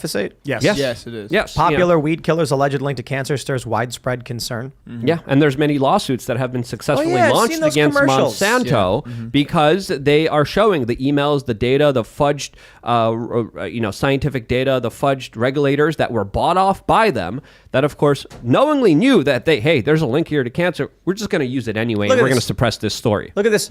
Clumps of dandelions have popped up in your yard, so you reach for a bottle of Roundup, the popular weed killer. It's known for being effective, but its main ingredient, glyphosate, is getting a lot of attention because of lawsuits alleging links to cancer. I just want to say this. Dandelions, weeds, you eat them. You make dandelion tea and you eat them. It's so they were brought here. I think you told me this. They were brought here from Europe, or someone did, and for their medicinal purposes. And we see them all over the place, but they're actually not native to North America. They were like prized back in the day. And I guess in Appalachia, it's a common thing to take the heads and batter and deep fry them, and they apparently taste like mushrooms. It's like really good. Wow. So they're not weeds. If here's what you do: you harvest them, and if you're concerned about what anyone might say when you try to offer them deep fried dandelions, just call them dandelions. They won't know what you're talking about, and then they'll eat it, and then you can tell them it's a dandelion from your garden. Or stop being a lazy bum and actually start working in the fields and get your hands dirty in the dirt with good bacteria and actually rip out the weeds and actually do some real farming instead of being dependent on a multinational corporation that, of course, is connected to Bill Gates, one of their biggest investors, that has been spraying known... according to many lawsuits and court cases, cancer-causing chemicals on a lot of the products and a lot of the environment all around us. And it's also important to note here, corn and soy are some of the biggest products that are affected by glyphosate, are the products that are most sprayed with it. And when you look at corn and soy, I think it's fair to say that this subsidized crop in the United States has been leading to a lot of havoc, not only with monocropping, getting rid of the nutrients from the soil, but specifically on a nutritional level, because it's GMO, because it has so much glyphosate in it, we are seeing it everywhere in our food. Look, all the sugars are synthetic. All the sugars have high fructose corn syrup. Your mayonnaise has high fructose. No, mine doesn't. Well, the ones When that you're taking down. We were at taken down. We were at Sheets, and the packets of Heinz mayonnaise had corn syrup in it. Yeah. But the Hellman stuff I have has no corn syrup. Watch out for It's glucose. glyphosate. I'll say it like I want to say it. Glyphosate. No, it's glyphosate. It doesn't have any respect for me, and I don't care. They've remarketed high fructose corn syrup as glucose fructose. Yeah. So if you see that on your label, Oh, really? that's high fructose corn syrup. That was our You know whole my childhood, wasn't it? 80s, 90s. My high favorite. fructose stuff. My yeah, favorite. 92 is when it got popular. My favorite rebranding is table syrup. Oh, I know. that? So Corn syrup. yeah, it's corn syrup marketed as like a breakfast pancake syrup or whatever. Yeah. You just think about how disgusting this is. Okay, look, there's a reason why we would put maple syrup on our food. It's like maple syrup is real food. So you get it out of a tree. It's sugar. It's product. You can do things with it. They make like little maple discs. You put them in your coffee. They're fantastic. And so then people like to put maple syrup on their breakfast. So then somebody was like, hey, look, this corn syrup's cheaper to produce. So they started making, corn syrup additives and calling it maple syrup. Eventually the government's like, hey, you can't call it that.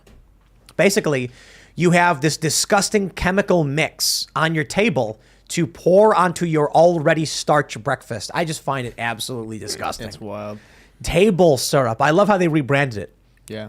Table syrup. I used to do a What does that shot mean? of maple syrup. I'd be like, all right, let's do this. I need a sugar spike. And I'd do like a shot of maple syrup, and it would be like God entered my body and gave me wisdom and joy and all this. And I'm like, wow, immediately I wanted another one. My body's like, yes, do that again.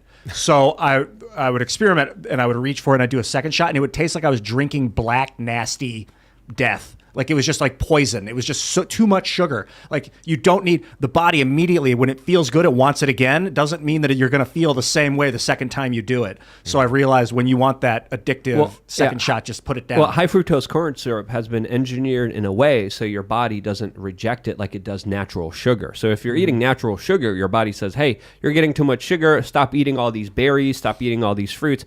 But high fructose corn syrup has been engineered in a way where that shutoff valve can't exist in your human body, and it doesn't work with it. So you're able to consume huge sums of high fructose corn syrup, and corporations even have a level where it's the exact amount where your body is able to take as much of it as it can without actually puking, and a lot of corporations fill it to the max and try to go to that extreme level. The satiation point. Exactly. For breakfast, I've been having 2 eggs, fresh from Chicken City, and 3 bacon. We've been doing just regular old store-bought bacon, but sometimes if we make it out to the farm, we'll get farm bacon, and you don't need to add anything to it. Now, bacon's already very salty or whatever, but you don't need sugar. It's just fat and protein, and it's perfect. I like putting a little black pepper on it. That's about it.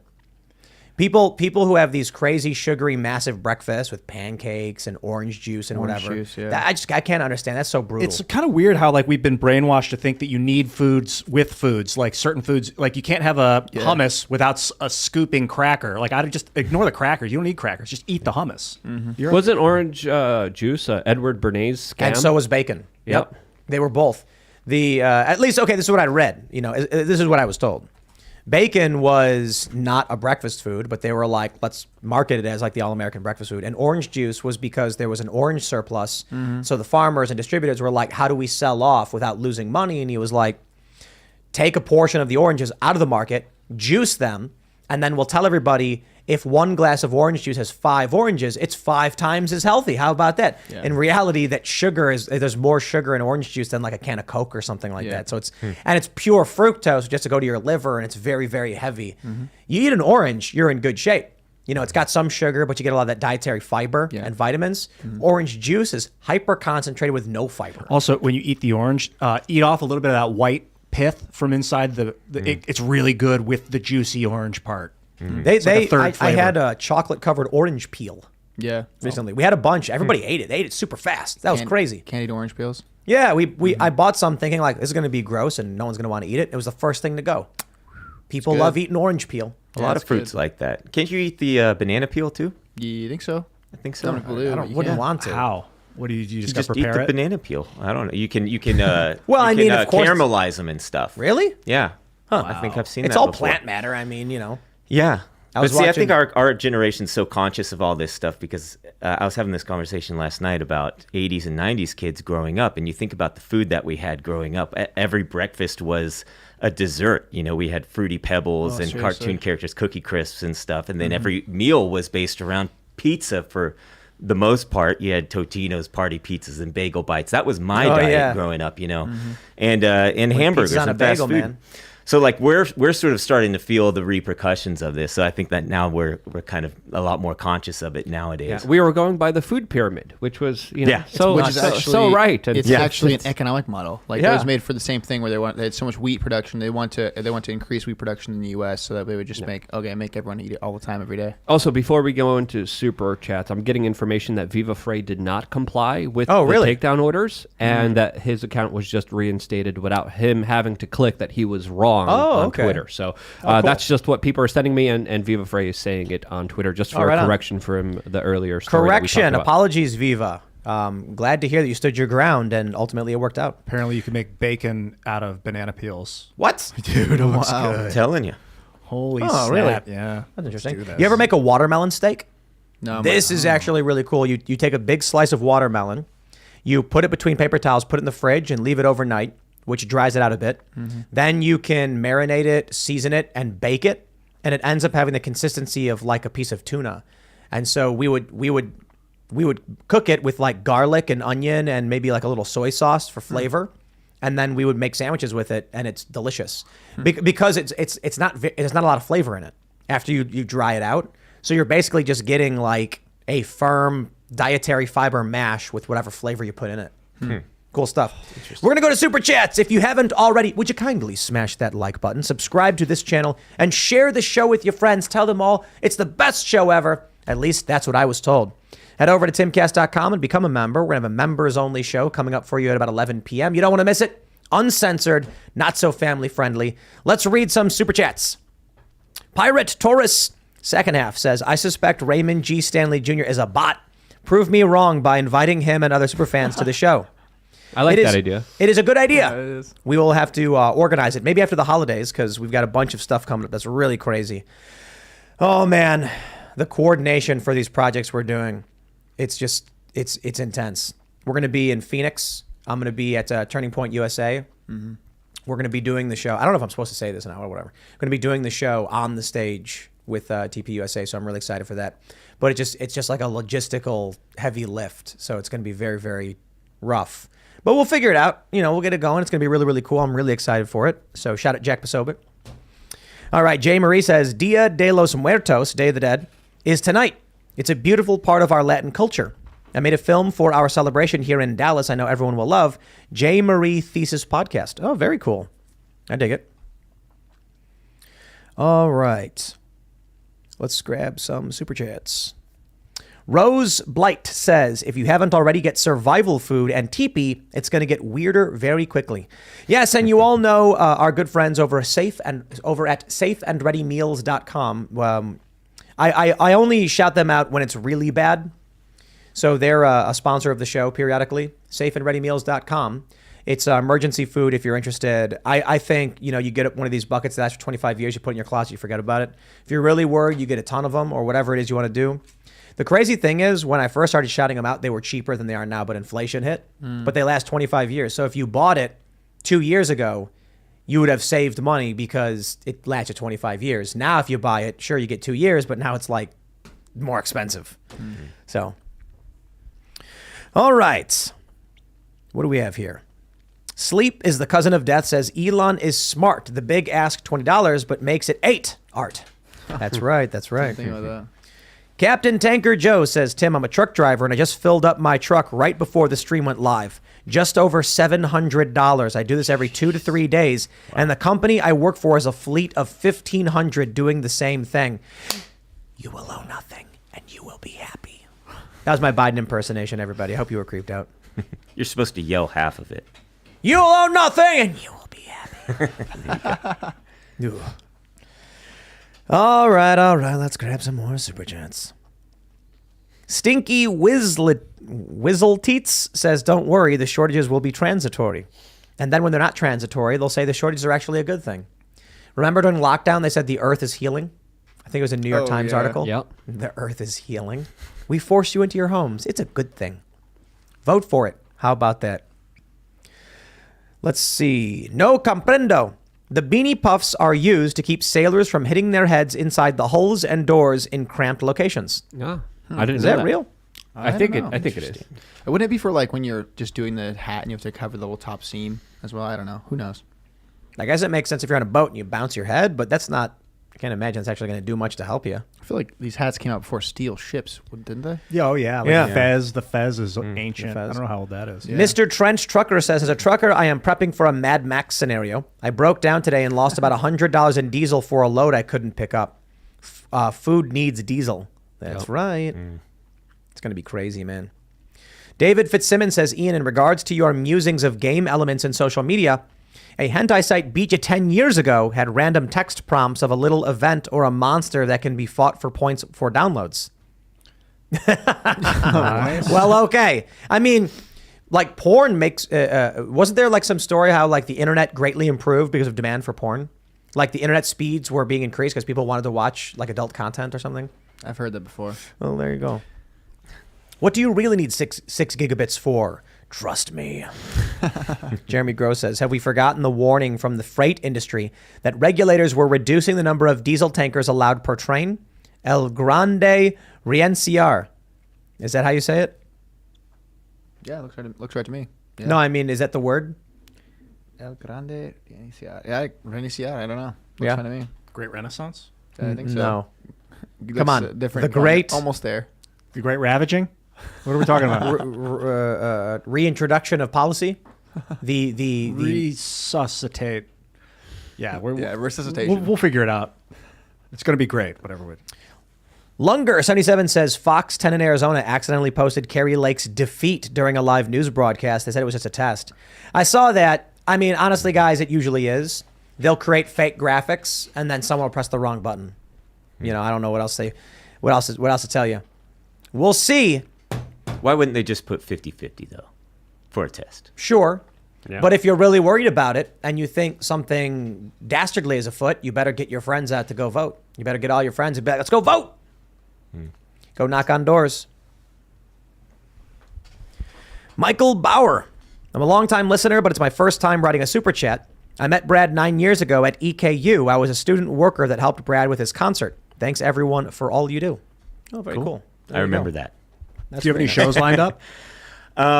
There's a lot of talk about a lot of different rallies and freedom concerts that are. We're trying to do some kind of Coachella kind of events next year, bigger events. I'm not really interested in doing like a tour, the traditional tour. I'd like to just, do bigger events and get some other artists together to do that kind of stuff. We just went over to what was the name of that festival where we met up with Adelita? Blue Ridge Rock Fest. Blue Ridge Rock. It was fantastic. Yeah, that was super cool. I imagine it was a bunch of like-minded people, or like people that are just fed up with the COVID lockdowns, basically. Right. And they were like, "Yo, we're That's gonna what we rock want to do. Yeah, outdoor." It was so awesome. Tenacious D was amazing. It was so Yeah, good. really. Guar spraying Yeah. the front of the crowd Nice. with whatever. Fake blood. Yeah, fake blood. Super We awesome. should do stuff like that. That yeah. was really great. I'll do a fake blood show. Sure. Oh, okay. Pinochet's helicopter tour says another thing to consider. When there's no diesel, there's no food. When there's no food, people riot. When people riot, the National Guard gets called. When there's no diesel, National Guard goes nowhere. Mm-hmm. This is going to be fun. I mean, we've been saying get out of the cities. If you haven't, maybe it'll be all right. I don't know. Maybe it's all just hype and blather. And nothing will happen and you can watch your football games or whatever. We hope so. Even if nothing happens, though, like a lot of this stuff, just being prepared anyway is smart. I was at a prepper camp a few weeks ago, actually, and cool. it was pretty cool. But it puts you in the right mindset of like getting your, stock food together and getting enough water together and stocking up on gasoline if you need it and getting a generator, all that stuff. Everybody should sort of just know that stuff, but we're so, not in with it from the day to day. Yeah. Andrew G says, Tim, I run one of the largest gun store shooting ranges in central Ohio. ATF just rolled out a new crazy background check system nobody's talking about. Would love to come on and talk gun regulations and ATF with you guys. We need to set up a new email for people to send information to. I don't know. We got to figure it out. We'll get there, man. We'll take a look into that, though. New Zealand does not exist, says. Thank you for mentioning Aiden Paladin last week. She's one of my favorites on YouTube. Very intelligent and a dank memer as well. She's perfect for the Timcast audience and will make a good guest. That is a good point. You're correct. I'll write it down. Moving on. She had this post about scientific studies showing how the left is just, what's the right word? Swathed in greed, envy, hate, and violence.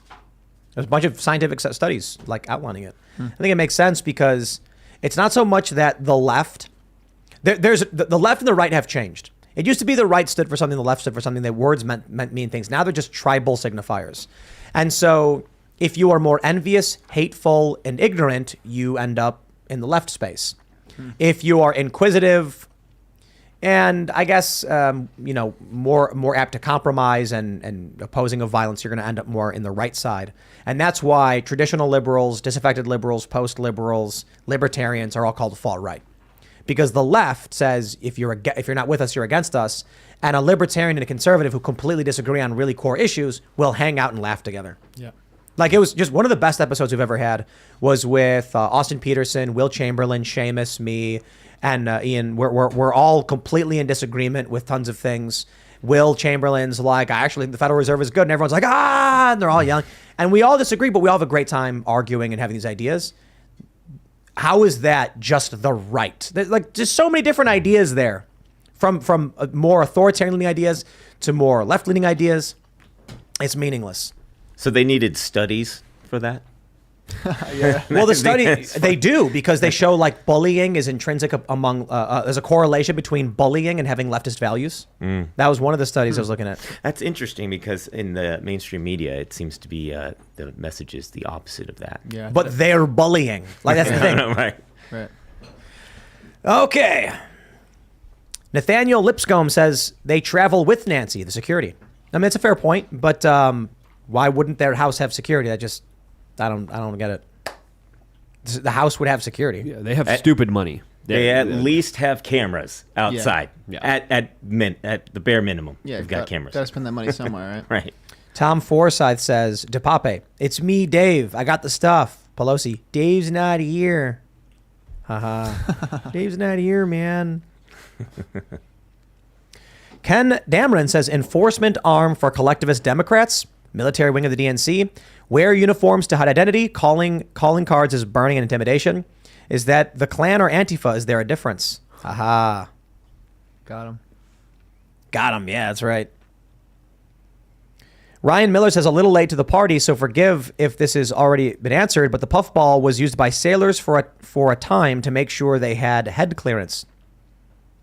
Okay, that corroborates the earlier message. But I don't understand that makes sense. Not banging your If you head. don't have head clearance, you bang your head. Yeah. What does that mean? I don't know about that. It doesn't really. Someone just Google it. They're probably right, I guess. I don't know. I could see it for head one. clearance, but not as a protective measure. It wasn't the other. We've The heard earlier both. one was again if you Yeah. bumped your head or something. It was like if you bumped your head on I guess imagine a steel deck or a wood beam, you'd have some kind of protection. But this isn't gonna help. Oh, that really hurt. But I'm so thankful that little puffball was up on top. Yeah. Let's see. Blue de Golier.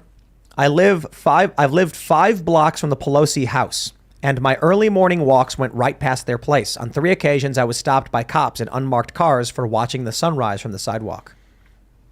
Interesting. John Leroy says, Tim, your story doesn't explain the extra guy involved with Paul's crashed Porsches that was left out of the police report. Also very interesting. I have no idea, man. Love her. Powerful people can make whatever they want happen. Yep. Yahtzee says Trump wins in 2024. Democrat-held states refuse to certify the election. The Republican-held House and Senate certify anyway. Civil war ensues. Thoughts? Yeah, agreed. Moving on. No, what do you guys think? I don't think Trump is going to win. I wouldn't be against something like that happening, but I just feel like there's so much animosity and obviously the DHS, Department of Homeland Security, is working with social media to suppress things. They're explicit about that. Signs point me to that direction, and don't be upset if that direction happens, kind of thing. There's still going to be a country in a few years from now. Yeah, let's start there. I like this super chat right here. This is a fun story. Nathan C. says, Pelosi probably is a serial killer. His victim fought back, called the cops. They came and arrested the victim and covered it up for Pelosi, who's above the law. If not, how would it look any different? Hey, Yeah. Sure. But I mean, like, if you want to believe that, you could also say Paul Pelosi is an alien who is trying to abduct DePape, and the security guards and the government are run by aliens, so how would it look any different? Well, there you go. It's, you can believe what you want to believe. Both could be true. Yeah, his real name is Beep Borp. Beep Borp. How come alien names always are like with X's and Z's? Like why can't an alien just be like Bob. Yeah, Bill, Greg Greg the alien. Zorb. It's always Zorb. It's always like Zorbon, Zebathor. Yeah. Why can't it be like Thome? Yeah. Or like Blam? Or just give some S's and R's in there and some neutral sounding letters. Xeno has to do with foreigners. Yeah. Xeno. That's why, I guess, right? XENO. Okay. All right. Mimic says Stephen King shouldn't pay for verification. That way, when they take away the badge, I can create a Stephen King account, pay for the badge, and be verified, then praise Trump all day as Stephen King. Haha. But that's the thing these people are lying about, clearly. They're like, why would I want to be on a platform where Bloogie2937 is verified with a picture of a dog, and then people are going to imitate me and get verified? It's like, are you dumb? Do you really think they're going to... No, they're lying. Verification is if you are who you say you are, and you take a picture of your ID and your credit card or whatever, they give you a badge. That's it. They literally verify you are who you say you are. They're not going to let people imitate you. And verified accounts are probably only going to be people who have like actual bios or something. And brands, I guess. Terry Boyd says he may have asked Where's Nancy to make sure she wasn't home so they could party on. See, that's how they're doing it. I'm Not Your Buddy guy says Viva didn't comply. He refused to bear false witness to himself, citing James O'Keefe's biggest regret. Oh, okay. All right. I was wrong about that. Apologies, Viva. I know we said that already, but I'll say it again. My mistake. I thought, because he posted a picture of it, I thought he clicked the, delete tweet button. Yeah.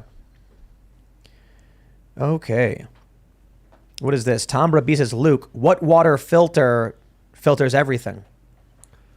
That's a great question. I forgot the exact name of it, but there's a particular one that you could install in your house. A lot of them are pretty pricey and expensive. But also, if you filter out water, you have to add minerals to it because then your body will, of course, be lacking those minerals as well. So do your homework, especially when it comes to water filtration, because you could also be hurting your body, not even knowing it, thinking you're just filtering your water. And when they come and install your water and they say they want to add minerals, ask them what kind. And if they can't tell you, then you should probably be like, well, I'm not putting weird stuff in my water. Because I've heard stories of them being like, oh, it's like basic stuff, fluoride. Isn't that crazy? We haven't figured out water yet. Yeah. Like the most important thing for our body. And we're still like, oh, okay. I've heard that silver makes a good water filter, and also graphene. Although Charcoal? we're still in the beginning of graphene water filtration, you can Whatever- pull like nano gold out of water and stuff with graphene. Whatever Bill Gates used to clean the poop and then drink it. Bill Gates drank poo water. Like he did this big thing about it. Yeah. Yeah, he's on camera doing it. Right. And like comes out and then he's like, poop. Yeah, exactly. They probably came to him and they're like, do you want those videos and photos released from that island? Or are you going to drink the poop water? What's the choice here, Bill? He's like crying about it while he's doing it. Sustaining Stewardship says, Tim, it would be goresome if you had Marty Bent on to discuss energy and Bitcoin. Really cool dude, would make a great show. Hey, listen, English is my second language, you son of a guns. And he's a person of color. He's I'm really- a person of color. Watch where you step. Number 3, goresome is a word that other people have used in their vernaculars, and I'm not the Fact first check. person to use it. It actually has its own Wikipedia entry. Does it really? Goresome, yes, and people have a meaning towards it.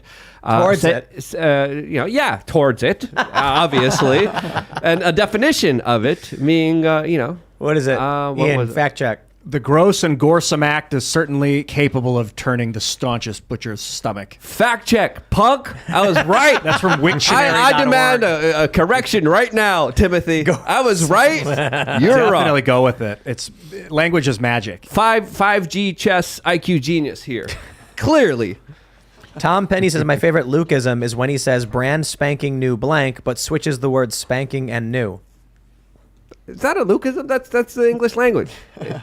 A brand new spanking thing. I like that. Yeah, my brain works in a different way. I dream in like Polish, which is so weird. But again, I communicate with my family as well, and I have to again just kind of switch my brain to speak Polish, and then speaking English sometimes is not that easy for me. But I'm doing my best. So I appreciate the teasing.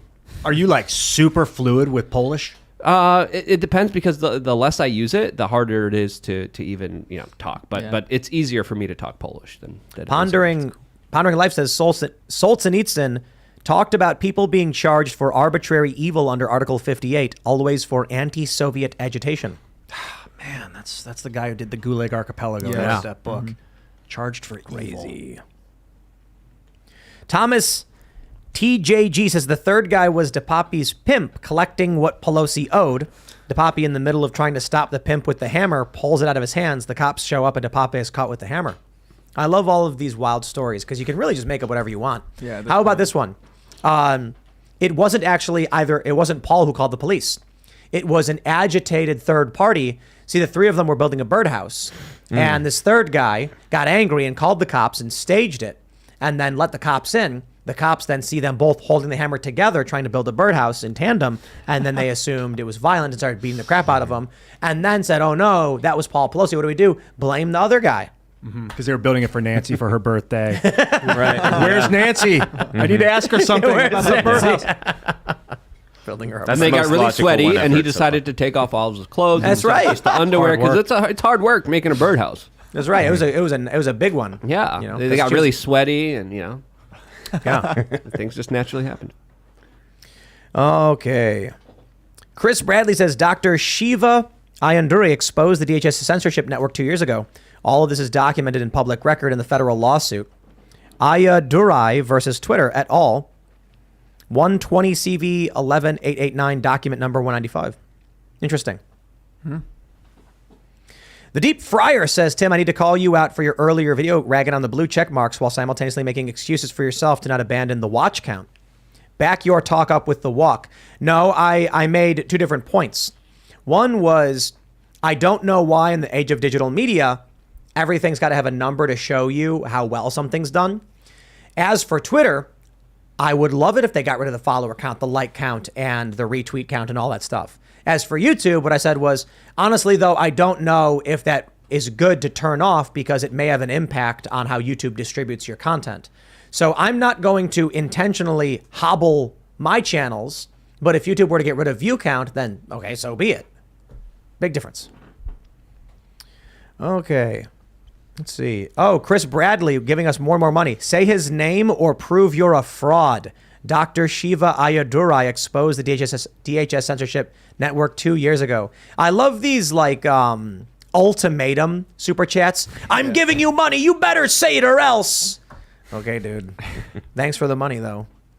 It's like I read it, and then later on he gets mad that I didn't read it yet, but I did read it. Patience. Yeah, it's like I can't read every single one. Oh, what do we got here? Let's see. Rob Grat says, Luke, look at your Insta inbox. Sent you a sketch of a Bill Gates in Buddha pose t-shirt. In Buddha pose? I'm going to check it out. Thank you so much cool. for messaging me at Luke We Are Change on there. Raymond G. Stanley Jr. says, Ian, bro, as a fellow 40, we got them bags, bro.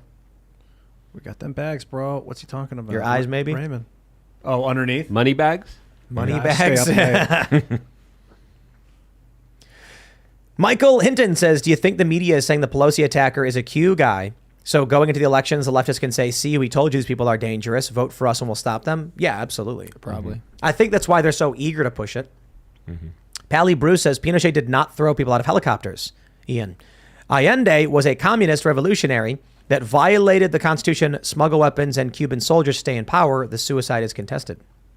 Yeah, the suicide. Allende's the guy that was in the Capitol building, and then all of a sudden, right when like Pinochet's men were going to take it and create the revolution, and Allende killed himself, in quotes. No one really knows if he did or if they, at gunpoint, were like, here's one to the head.